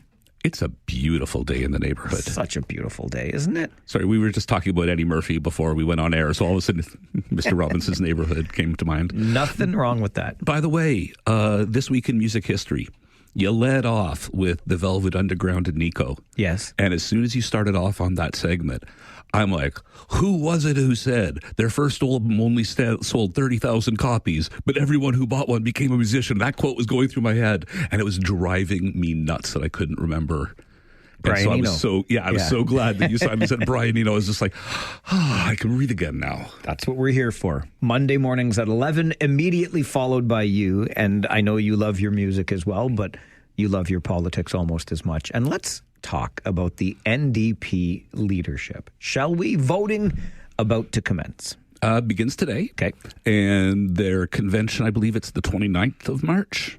Don't quote me on that, but that's when the results will be announced. So the drama begins now. All of it is down to get out the vote. You are no longer in list building. If you're still trying to build lists and figure out who to get your vote, you're done. You're toast, you know. Everybody seems to think it's going to come down to either Avi Lewis or Heather McPherson. He has out-fundraised her at least 2-1, almost 3-1, I believe. But she is the establishment candidate.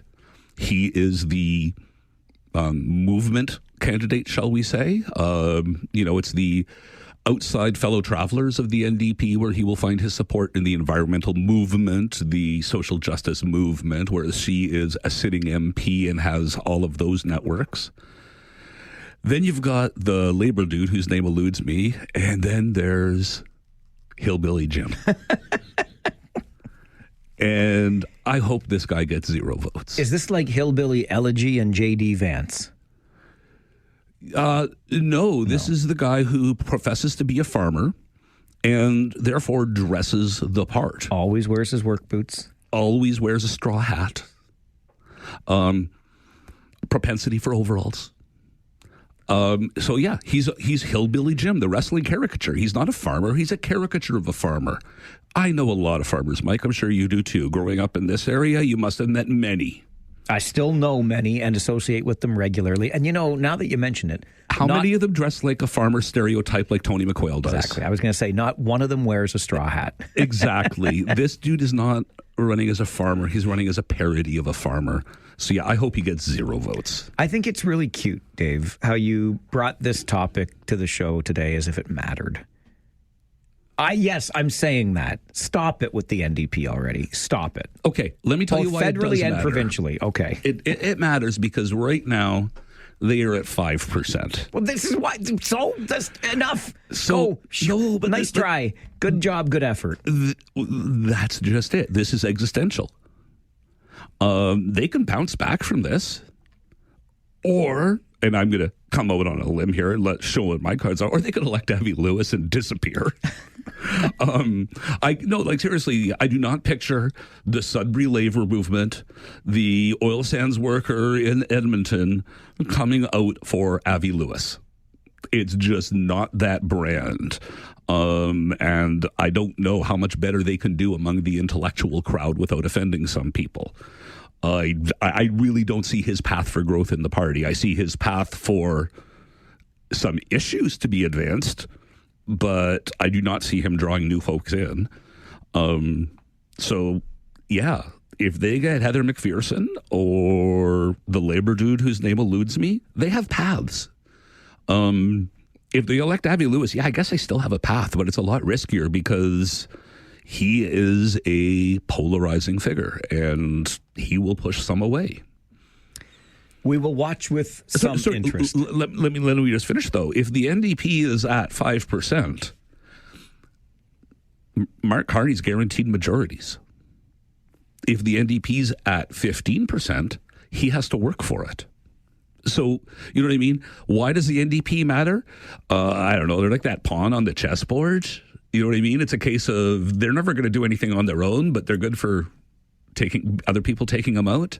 Like, they are a significant piece on this chessboard, and there's no sign that these votes they lost in the last election are gone to them forever. They literally told people to vote for the Liberals last election campaign. So, like, how could they do any worse? It's funny you mentioned Mark Carney and a majority, but we will get there as we continue Drew's views this morning. You riffed on Mr. Rogers' Neighborhood as we started this morning because we were reminiscing about Saturday Night Live back in the Eddie Murphy days. So, yes, we're going back 40 years here, David and I, but we can do this sort of thing. And, of course, Eddie Murphy's Mr. Rogers was something pretty special. And Tyrone Green. Thank you. Kill my landlord. Kill my landlord. So, yes, the topic for this segment, kill my school boards. Please do. Kill my school boards. Come back, Tyrone Green. Kill my school boards. Help me out, Tyrone Green. Louisa D'Amato's column last week cheesed me off so much. Reading that the Catholic Board... $190,000, Dave. Wait, which part is this of this is 190? Sorry, the legal fees. Yeah. Budgeted $12,500. Yeah. But what we still haven't heard is how much did they pay for that report that they ignored? They hired a law firm to investigate the allegations, and they said, no, there's nothing to it. And then they voted to suspend her from her duties anyway. And she gets $20,000 in return for it. Yeah, so how much do we spend on that expert consulting report to have the school board then ignore it to put us in this position? Like, the whole Scott Pietkowski thing at the public school board with Carolyn Burkowski. Perjowski. Thank you. You're welcome. A few years back, that was also unforgivable, but that was in the heat of the moment. This was conscious stupidity and negligence. They went out and got a report from experts that they spent money on, and I would love to know, was that in the 4 digits? Was that in the 5 digits? Was that in the 6 digits? How much did we spend on this report to ignore it? And we still don't even know what the substance of the allegations were.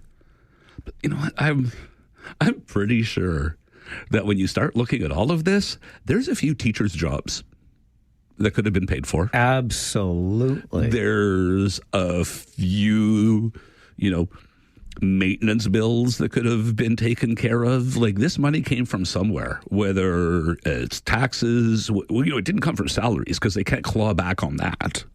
So where are they going to claw back on? Where are they finding the money for this largesse? I'm sure some of it comes from an insurance policy. Maybe. How do you get insured for gross negligence? Errors and omissions? But when I had to have errors and omissions insurance, there were some things I could do where the insurance company would just be looking at me and going, yeah, no. You were drunk driving for the 15th time and long story short, you should have known better. We're not covering you for this level of idiocy. Like, they got expert advice and then ignored it. I'm trying to figure out, I love your point about where does the money come from. It's the same as the school boards and their $300,000 in additional transportation costs because they can't align calendars.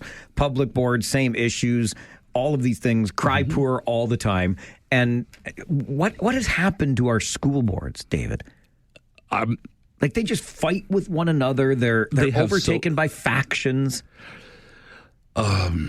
James Downey, former president of the University of Waterloo, used to throw this quote around, and I don't remember who he was quoting at the time, but it was university politics are so vicious because the stakes are so small.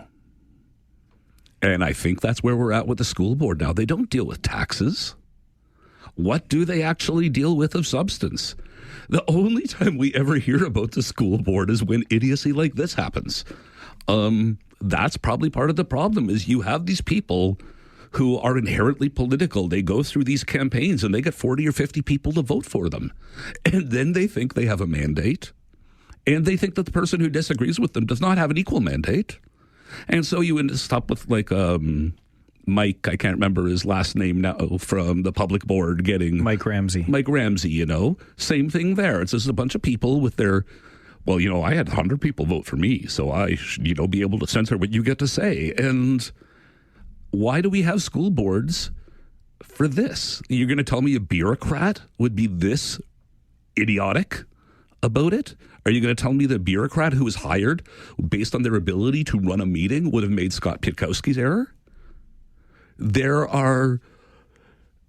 Every time I'm reading about trustees, I'm reading more reasons to go, yeah, I would rather trust a bureaucrat with this than some hobby horse with an agenda. I'm going to send this directly to Education Minister Paul Calandra. Please be done with these school boards, please. And tell him the last time that I talked to him, we were having a beer at the Black Bear. I will remind him of that. Absolutely, I will. Okay, I want to get one more before the break, and that is our poor Governor General, Mary Simon. Yeah. She should shut up. David. She should. I'm sorry. She's the Governor General. That is a ceremonial thing. She should not be going on interviews and talking about how the people of Greenland should still be afraid of Donald Trump. First of all, I don't know if that's how King Charles feels about it. Second of all, it's not her place to be doing that. Like, remember how Donald Trump was absolutely fine with the Ronald Reagan ads until he wasn't. And then it was the Mark Carney comments that he let slide for a couple days, and then he got upset about them. We don't need some ceremonial figurehead throwing their 2 cents into this mix as well. Like, I'm sorry, you're the King of England's voice. You are the Crown of Canada. The Crown of Canada does not dictate foreign policy, should not be entering into that conversation. And the biggest problem is, well, if you're going to talk about this one because you have the personal issue being of Inuit heritage, well, it's now for game for you to have to talk about the other stuff too. So, hey, how do you feel about Iran? How do you feel about Venezuela? And I'm sorry, we don't want the Governor General starting to bump into the nuances of any of this stuff. Leave it for the politicians who we vote or vote out. You know, like, shut up, lady. From David Drewe's lips to the Education Minister's and Governor General's ears on Drew's Views today. We'll take a break. When we come back, not one, not two, but 3 by-elections. And could that lead to a majority Liberal government? Plus, the podcast recommendation returns as we continue Drew's Views on the Mike Farwell Show this morning, 570 News Radio and Rogers TV.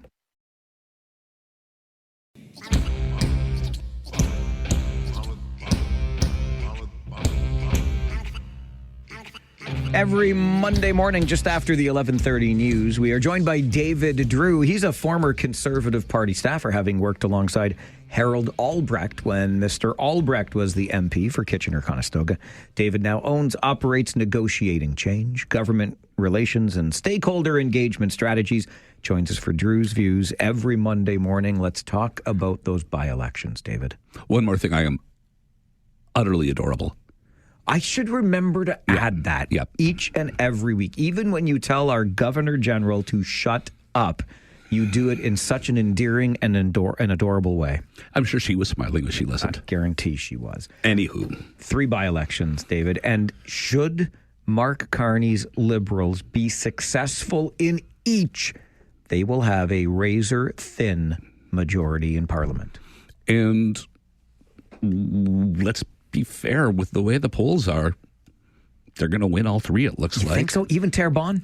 Terrebonne, you know, they won it by 1 vote in the last election, or in the general, let's say. but that got tossed. So in theory, they could have lost that election. But the polls have shifted so much since then, even in that part of Quebec. So that is the questionable one. But all the stars are aligning for Mark Carney's Liberals right now, and that would bring them to majority territory. And that's where the timing of these by-elections is interesting, because I can't remember the date off the top of my head now. But it's fairly late in the parliamentary calendar, which makes it very easy for him to say, okay, we're going to prorogue. And that just means we're ending 2 weeks early or a week early or something like that. It doesn't, mean 8 months off, 10 months off. We have the normal summer break. Over the summer break, we have a cabinet shuffle. And then when we come back, and this is where I was wrong a couple of weeks ago, a listener sent me a private note letting me know that no, I said when you prorogue, all the government legislation starts over again. But apparently, the government can make a motion to have all business resume at the stage it was at. And when you have a majority, that's a pretty easy motion to pass. So they would not have that penalty that I thought was there. So I'm just looking at the timing of this, and it's like, if he does get all three, and I expect he will, we should come back to one of the Toronto ones in a second. But then we are looking at a very different government, because that would mean all of the committees reset and they get majorities in the committees, which is where things have been. If you think anything has been slowed down, I really can't see any evidence of it. That goes away, because then the government can't be blocked there. And the reason I say there's no evidence of it is we had a lot of people comparing the Mark Carney semester, let's call it, with the Trudeau semester of the same year before. But the difference is Mark Carney was starting from scratch zero on the legislative calendar, whereas Justin Trudeau had a whole pile of stuff in the pipeline at that point. So it wasn't a fair comparison. So I'm not sure what the idea of a slowdown is.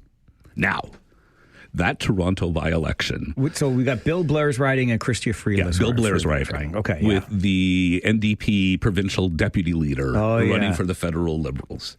And it's really funny because this isn't floor crossing. She resigned provincially and she's going to run federally. And she's running federally. And, the traditional bug thing is, well, if you're going to cross the floor, you should have to run in a by-election right away. Well, she is. That's right. She's leaving the provincial NDP to run for the federal Liberals. And she's not holding onto her seat while she runs like some people do. But all the same, Don Davies, interim leader of the NDP, talks about her, and you'd think she'd cross the floor. It is, because you know what? The NDP, this is a double loss for them. This is a loss at Queen's Park and a loss on Parliament Hill for them. It's massive loss at Queen's Park. Caught leader Marit Stiles completely off guard. And I'm still quite amazed at how amicable the split has been. I am still quite amazed that neither side is bad-mouthing the other. It's not about, Marit Stiles failing on this, or it's not about this member being a bad fit. This is regrettable. It's sad. Obviously, it's an impact. But they're not saying anything bad. Like, they're not denying that it's real. But, geez, man, back in the Harper era, when somebody crossed the floor, you knew what's what about them. So you really think, the one good thing I would say about these by-elections is it means we're not going to a general election, but you really think the Liberals could win all three? Well, if they don't, then there's still a good chance for a general, Mike. Okay. Bring that So up, maybe it's wishful thinking? Might be. I'm me. I'm not about timing an election around how my team is going to do. I can't complain about elections. That's a chance for people to express their voice and, choose who's going to be running their government. I'm generally in favor of democracy. I can't get upset about it like some. All right. Final 45 seconds, but I want to give you a chance to mention the Secure Line podcast. The Secure Line podcast with Leah Davis. Leah West, Stephanie Carvin, and Jessica Davis. I believe two at least of those have been on your show previously as guests. Yep. Stephanie Carvin's getting to be a regular. We like her. Yeah, no, that's what I said. These are three professionals in the national security zone who come together to do this podcast, and they have just done a substantial deep dive on Mark Carney's last 2 weeks with India, with Iran, and with the shuffling of the public service in national security. And boy, oh boy, it is really worth a listen. It is so worth a lesson. And like you say about Stephanie Carvin, you love having her on because they make these very complex issues very digestible to people like you and I who are not experts in counter-espionage, etc., nor in the intricacies of government working. But what are the tidbits they dropped? I'll be very quick. The unnamed source who gave the briefing on India, all they will say is that it's a common secret, like it's the most known secret in Ottawa as to who that was. And generally, someone at that level does not speak under cover of an anonymity. If it's under cover of anonymity, it's somebody much more junior. When you have somebody at that level speaking, they use their names. All right. The podcast is called The Secure Line. His name is David Drewe. He joins us Monday mornings, 11:30 for Drewe's Views. Keep being adorable. Thank you. It's the Mike Farwell Show, 570 News Radio and Rogers TV. Take out the papers and the trash, or you don't get no spending cash. If you don't scrub that kitchen floor, you ain't gonna rock and roll no more. Yakety yak. Don't talk back. Just finish cleaning up your room. Let's see that dust fly with that broom. Get all that garbage out of sight, or you don't go out Friday night. Don't talk back.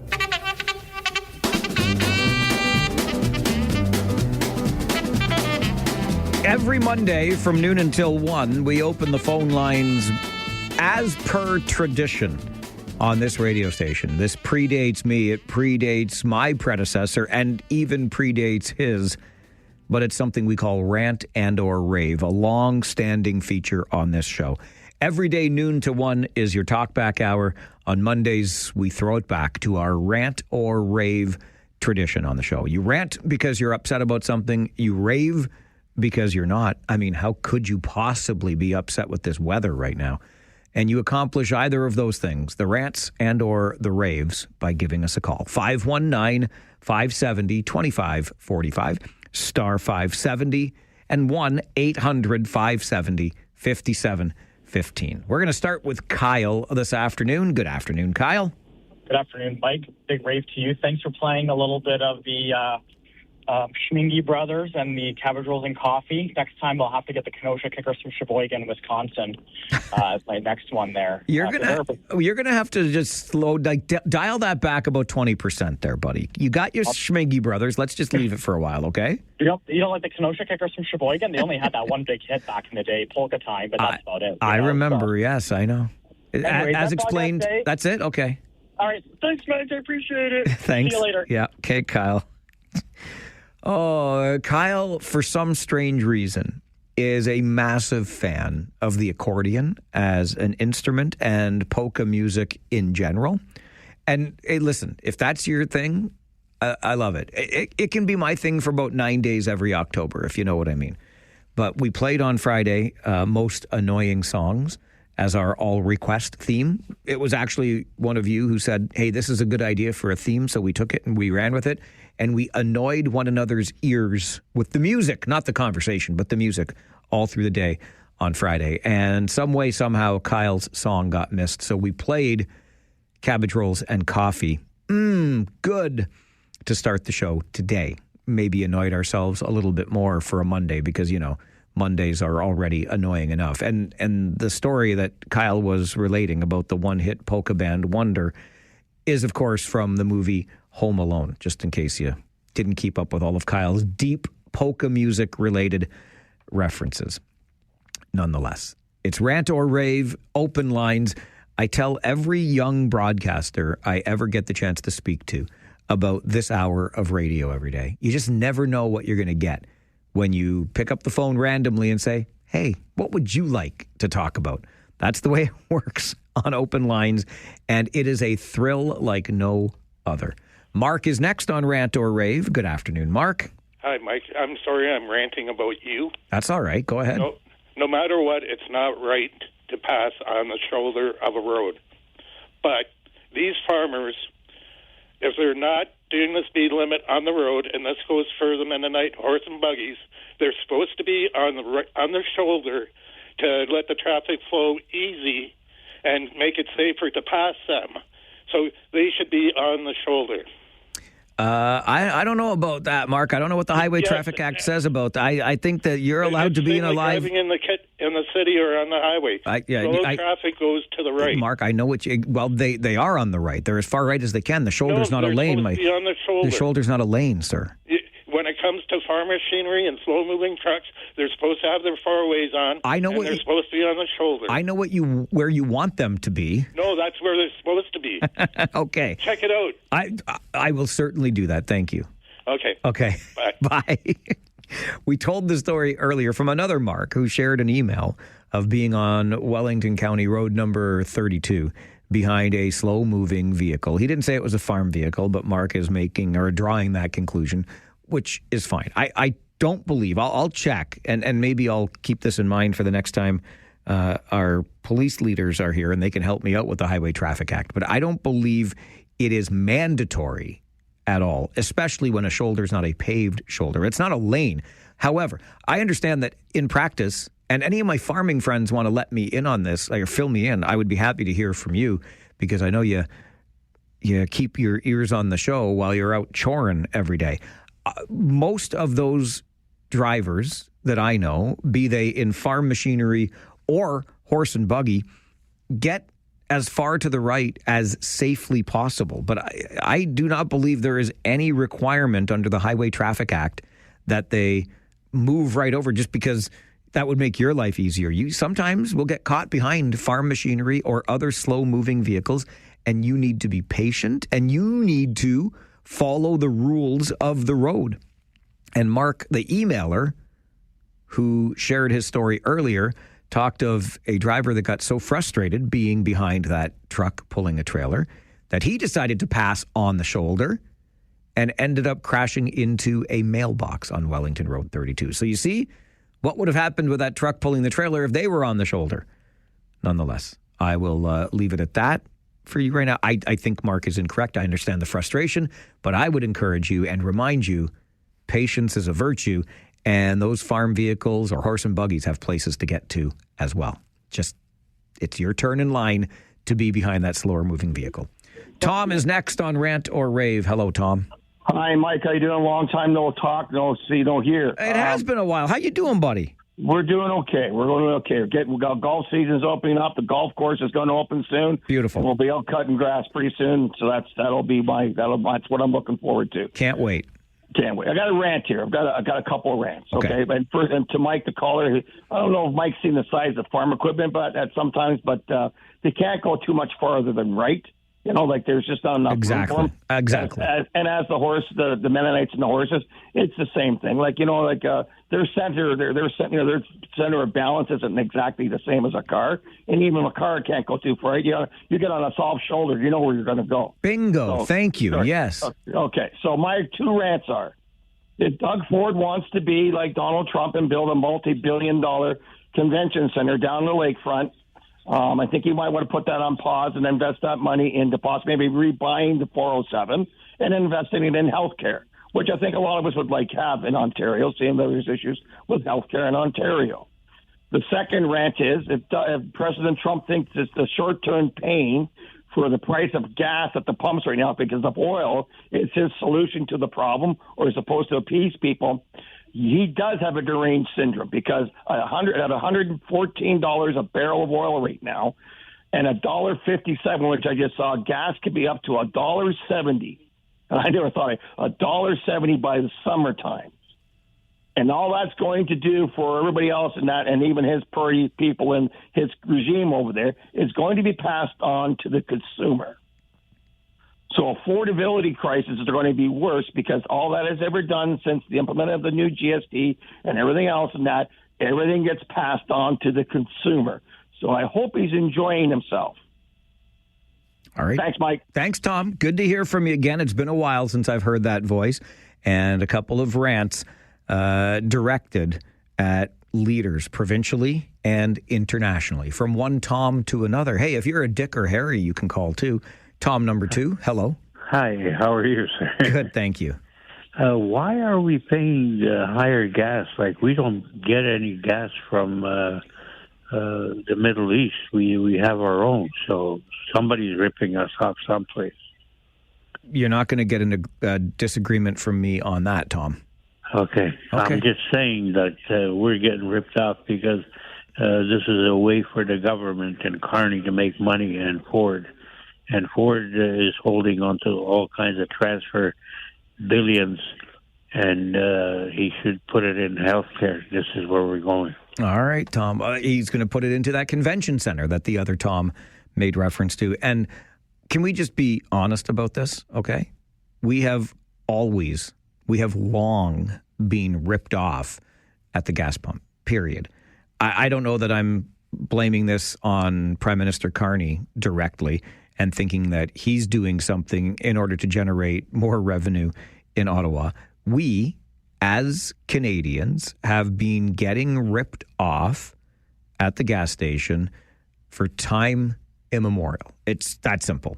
We know this. So what's different this time? It's all about the futures, Tom. We talked about it on the show this morning. Just after the 10 a.m. news, we had a guest from Queen's University talking about the Strait of Hormuz, this important body of water in the Middle East where so many oil producing nations are located, and it's a key economic passageway that has been choked off due to the war that is now into its 10th day. And when there is uncertainty about the global oil market, then you see the impacts right here at home. And I know that sounds like excuse making. It's a very complex system. We wish we could make it simpler, but I dispute the notion that this is directly at the feet of the current Prime Minister. We have been getting ripped off at the gas station for as long as I can remember. Here's what I do remember. I remember my grandmother, Dean, my mom's mom, telling me as a wee lad that Petro-Canada, the gas station, the Petro word stood for Pierre Elliott Trudeau rips off, and then you add the Canada. That's what my grandmother, Dean, taught me Petro-Canada stood for. Pierre Elliott Trudeau rips off Canada.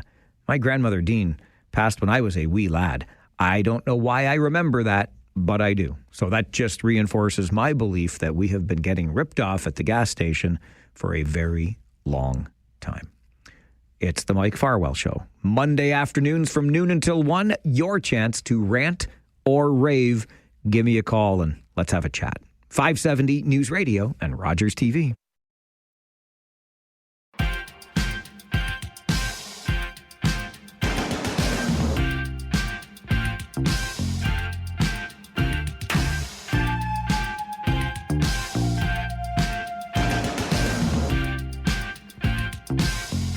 On Mondays, your Talkback Hour is reserved for your rants and or raves. Rant because you're upset about something. Rave because you're quite content on this Monday afternoon. Right back to the phones we go. And a first-time caller joins us. Roger, welcome to the show. Hello. Hello. Hello. Yellow again. Yes, sir. I thought it was on the farm machinery in the shoulder. Yes, sir. I had an experience years old. I was half on the shoulder and half on the road. A vehicle passes me coming ahead from behind me, pushes a fuel tanker onto the shoulder. So if you can't be all the way on the shoulder, then run the yellow line. There's many idiots out there, like you say. I call them jackwagons, but yeah. That's jackwagons, right. Yep. That's the same point, Roger. It's the same point. Yep. So either you run the yellow line or you get all the way on the shoulder. None of this half stuff. Okay, wait. But so is it required by law that you be on the shoulder? That I don't know, but problem is a lot of our shoulders aren't wide enough to be on the shoulder. Yeah, and the other point is you try. don't you? You're trying to be, you don't want to be in somebody's way. You just got to get where you're going. Well, exactly. And you know what? The machinery is typically wider than the shoulder, so you got to run the yellow line. Absolutely. I get it. Roger, thank you very much for the work you do, and thanks for calling today. You're welcome. Good to hear from you. A first-time caller on the show. A first-time caller to, I wonder how many times it has been that Grant has called this show. 1,000 in first, Grant? 5,000 in first? How many times? I don't know. I don't know either. I don't know the numbers. I'm going to touch on the gas and then touch on the play-by-play of the youngsters yesterday on TV. In my opinion, it's like you said, it's an excuse for these politicians. They know very well they can control the fluctuating of gas. Like the politicians don't set the gas prices. The oil companies do. Well, then the government people should step in and say, "Hey, stop gouging Canadians." Yeah, get a hold of this. And then and on the television broadcast of the Ranger game, they had some youngsters pitching in to do the play-by-play of the Ranger game yesterday, which I thought was kind of hilarious because of the way the youngsters would do the play-by-play. Well, I'm glad they did that because it was the kids takeover or next gen, whatever they call it in the OHL. And you've probably seen this. You remember when it happened at the Rangers game where young people in the community, they enter a contest to design the team's jersey. So that's what was happening in Windsor yesterday. When Grant first said he wanted to talk about the youngsters doing the play-by-play on the game, I thought, hang on a second. If he's talking about yesterday's game, no disrespect to my colleagues in Windsor, but they're not young. They might be younger than me, but they're not young. They're not youngsters. But anyway, I guess because it was that kids takeover kind of day at the WFCU Center, the broadcasters put some kids on the air, which is always fun. Good job, right? And then it just goes to show you, it's not as easy as you think, is it? That's right. You don't just yell really loud. I mean, that's what I do, but you don't have to do it that way. Kids will figure it out. Preston Paul, Farwell's Force member number 45. Good afternoon. Good afternoon, Mike. Long time no talk. Yeah, it's been a while. It's been a few hours. I've been wondering what you've been up to. Yeah, just about 3 hours. Well, sitting around listening to you. Attaboy. Loud.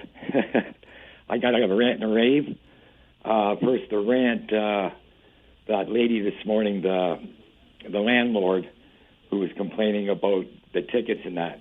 If you're going to own property, and I'd like to know how much she's actually making, that she should have people hired to make sure that job gets done.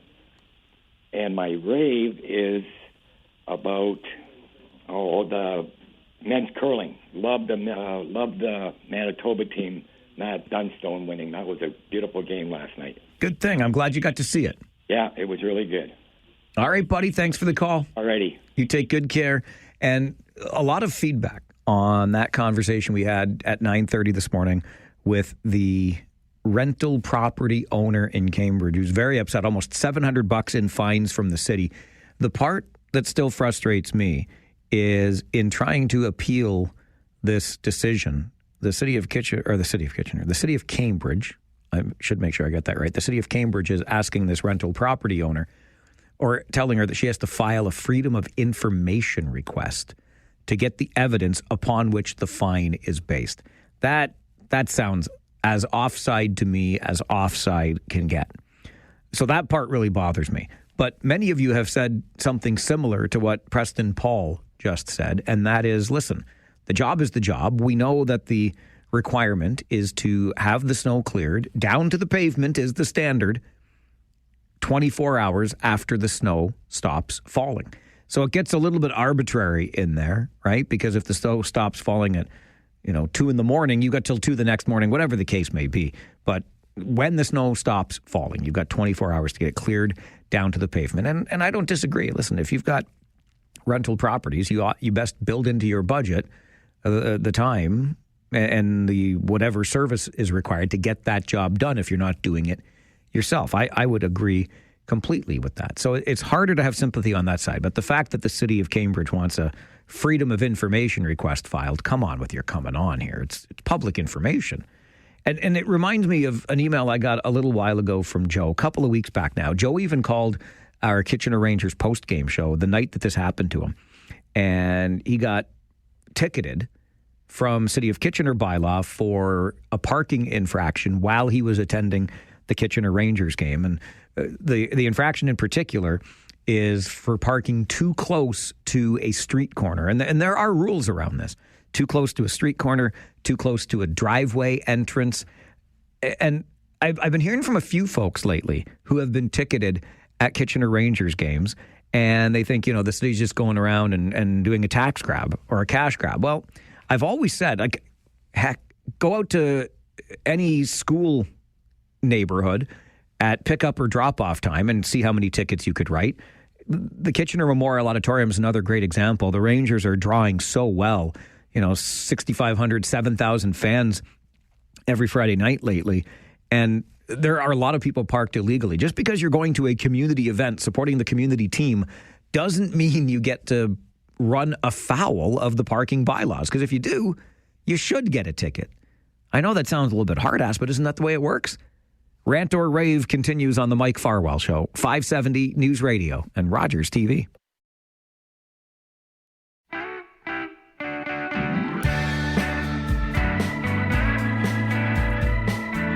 When we talk back on Mondays, it's for your rants and or raves. We'll get right back to the phones to hear more. Walter is next. Good afternoon, Walter. Good afternoon there, mister.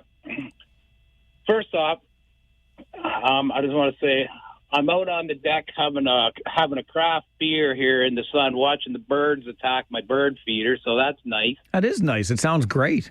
Yeah. Number two, as far as I know, Mike, you're talking about those slow-moving vehicles. Yes, sir. That it is illegal, for them to be off the road as far as insurance goes. Now, I've talked to a few of them about it, and they say, yeah, like if I'm on the shoulder of the road, my insurance will not cover me.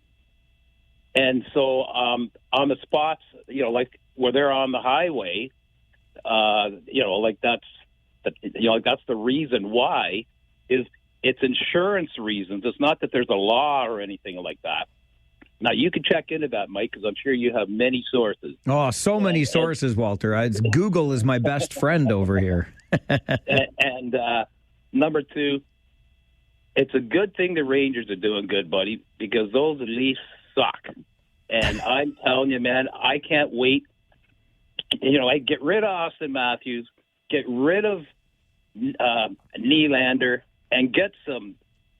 Like, they should be able to get at least like about 3 or 4 roster players, for each of those guys. Hey, but they don't want to be here now under the pressure that they're under.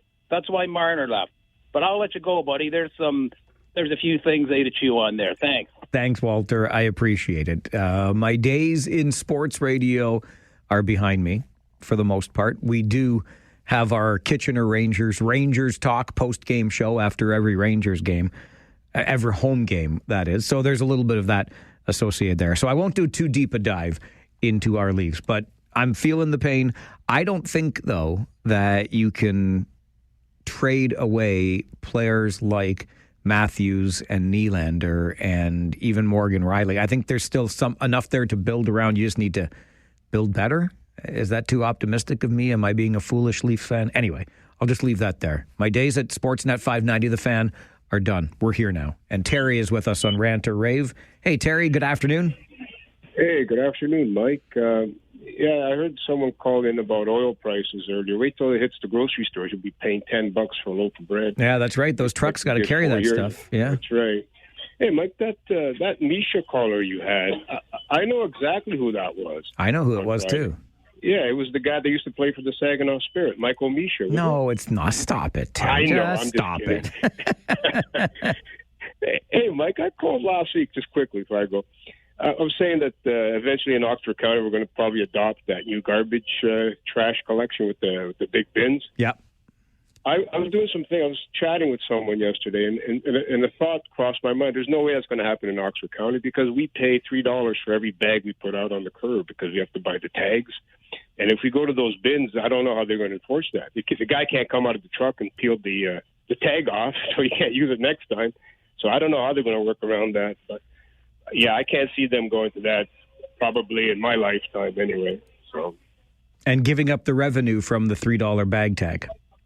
Exactly. Yep. So, yeah, I was just thinking of that. So I was wrong on my assumption. I mean, it could happen, but I just can't see it.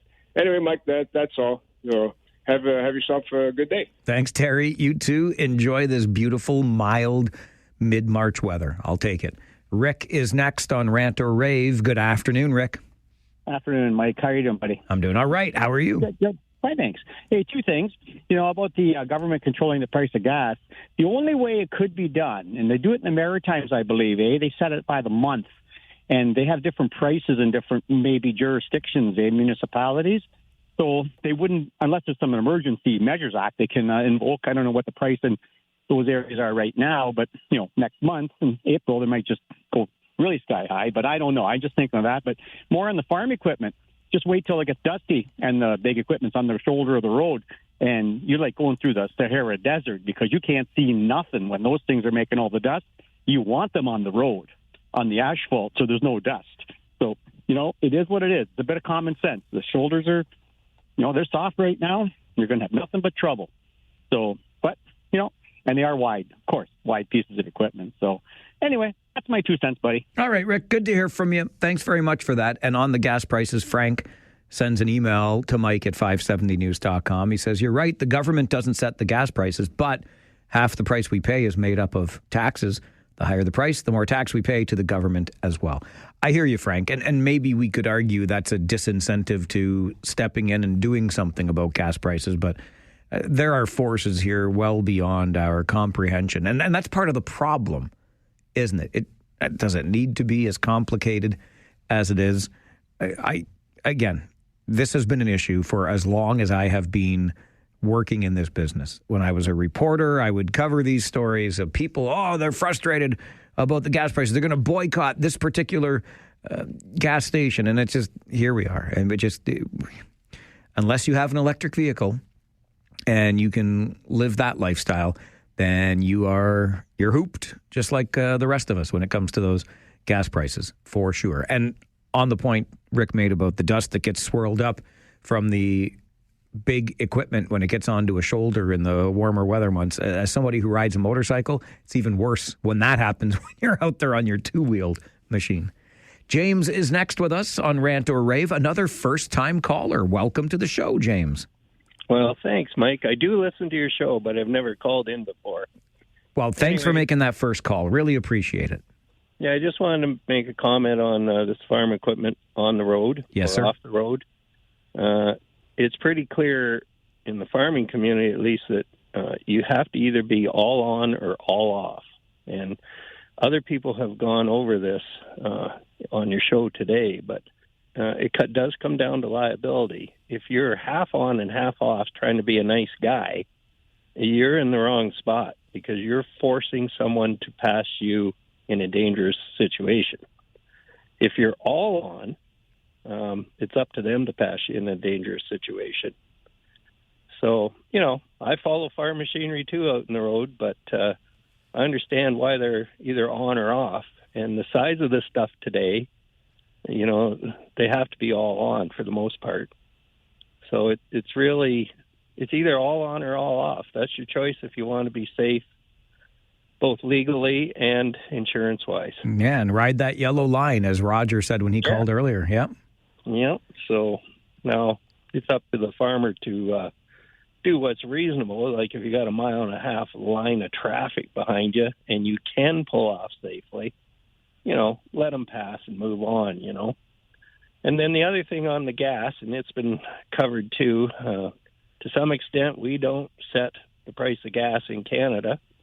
We don't have enough refinery capacity by any means. And even if we had that, it would still be set based on the world price plus the taxes we have to pay. So the only thing that can adjust our price really is the amount of tax we pay, which I'm pretty sure runs a good chunk of the government. So they've already given up basically the HST on fuel, which is a tremendous savings. Imagine if you had that on top of this. So that's my 2 cents. James, really appreciate it. Call again sometime. Yep. Thank you. Thanks very much. You too. Bye-bye. Good to hear from you. Really well said across the board. And listen, when's the last time a tax was implemented and then repealed? Wait. Remember? Income tax. It was for the war effort. Do you remember? Yeah. And guess what? Well, I mean, I guess we could argue now we're back at war, but anyway, you get my point on that. Once they put the tax on, that tax don't come off, and that would include on the price of petrol. Andre is next on Rant or Rave. Good afternoon, Andre. Monday, Tuesday, happy day. Wednesday, Thursday, happy days. Attaboy. I have a rave, and I called in to put a request in, of course. And because this beautiful week, Women's Day. So my rave, Mike, is to the Kitchener Rangers. It was a unbelievable weekend. You know, a loss is a loss. And I was very happy to hear that the coach, UC, said that both teams played great, but, you know, it is what it is. My question to you, Mike, is are we still going to reach the 100-point season? I think we are. We have 94 points so far. We have 5 games left to go. So I guess we better win 3 of those 5 games, better'n't we? Nice. Okay, Andre, thanks for the call. You're very welcome. Enjoy your walk today. I will. I'm already looking forward to it. First, though, I have to go to a physiotherapy appointment. The stupid shoulder I've been complaining about, I'm not going to complain about it anymore, but it's still bugging me. And I don't like going to those places. I don't like going to any of those places. Got no time for that stuff. But anyway, I'm going to go there right after this show. And then Rosie and I are going to get out for our walk. And I will just say one more thing on the Rangers' loss yesterday. Big win on Friday over the Sault Ste. Marie Greyhounds. Loss on the road yesterday in Windsor. I don't think I'm telling tales out of school when I say this, but I kind of liked, if this isn't unkind of me to say, but let's just say it was a very quiet, somber bus ride home. Nobody was in a very good mood. And I like that losing, even at this point of the season, after a 7-game winning streak, still matters that much, right? Let that stench of a loss hang around a little bit and then see what happens when you come out next time. Rangers are back home and on the ice against the Owen Sound Attack on Friday night. We'll look forward to that game. They got a week of practice, and I'm sure they'll be working pretty hard to get ready for that next game when the Owen Sound Attack come to town. Quick break, and then we'll come back with more rants and or raves here on the Mike Farwell Show this afternoon. It's 570 News Radio and Rogers TV.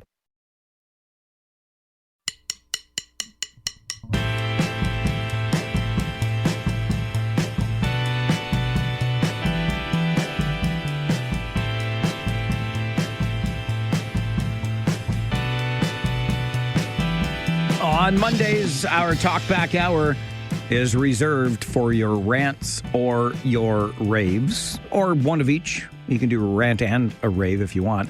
Rant because you're upset about something, rave because you ain't. Back to the phones we go. Greg, Farwell's Force member number 38. Good afternoon, Greg. Hey, Mike, I kind of tuned in late, but it sounds like there's a lot of talk about, rules and stuff out on the roads and whichever, and the kind of roads that I'm on, country roads every time. Yes, sir. So it's basically constant, grain trucks, tractor trailers, tractors, farmers, horse and buggies. I'm going to give a rave to everybody that uses them because what I see actually is etiquette and common sense ruling. I don't care what the actual law is because, say, in the winter, okay, a horse and buggy is going along, they're probably going to be on the pavement because the shoulder's a mess, but they see someone coming behind them, they'll go into that mess for a bit and then come back out. And tractors and tractor trailers I've seen pull over once they see there's too many cars behind them, just sit there for a second and go. And then, you're not supposed to pass on a yellow line, but then, okay, just using common sense, you have the tractor's there and it's one of these wide ones that can't do anything about its width. Okay, just like, at a safe time, pass them on the yellow line because you're going 4 times as fast as them, but still not speeding. And like I say, so I don't care what the actual rules are. Just I see common sense prevail, the weather, the speed, the type of vehicles, and it looks like everyone works together out here, and I've not seen a problem yet in almost 3 years. Let's keep it that way. Yeah. So, again, like insurance, like whatever type of thing, I'm sure, like I say, just proper, just logical moves, etiquette and common sense seem to rule out here. And, like, that's about all, because get back into the city, 401, well, yeah, I don't need to say anything there. You certainly do not. Appreciate the call, Greg. I mean, we all wish that it was more common, right? Common sense. It's becoming uncommon sense, or perhaps it long ago became uncommon sense. But I like where Greg's coming from. I like to hear, because he's out in the rural areas doing deliveries every day. And it sounds like common sense still prevails on those rural roads in and around our beautiful region. So maybe we can bring some of that rural common sense into our urban areas and, not pass on the shoulder or do other dumb things when we're out on the road. It's possible, We do have the capacity to not do dumb things. This thing that's in between our ears is the greatest supercomputer on earth. We should put it to better use sometimes, I think. Mark is next with us on Rant or Rave. Good afternoon, Mark. Good afternoon, Mike. Are you watching TV? Are you watching Happy Days? I'm not watching Happy Days, but I couldn't resist when Andre started singing the song, because it's one of my all-time favorite TV shows. Okay, that was funny. Anyway, Mike, March 1st has come and gone. What happened to the encampment on Victoria and Weber? Is that cleaned out like they said it was going to be? Haven't you taken a walk down there the last little while? I have not, no. It's tied up in the courts, Mark. It's still there. It's not going anywhere anytime soon. Why do they make these dates, Mike? What it's been going on and on forever. I don't get it. Do you? I do not. I think the dates are made because there is optimism. Where that optimism comes from, I don't know. But it's a good question, Mark. I wish I had a better answer for you. Okay, well, thanks, Mike. Have a great day. All right, Mark, you too. Yes, that encampment remains in place. And, Andre said earlier, enjoy your walk today. Rosie, the pandemic pup, and I like to get out for walks in the afternoon after the show.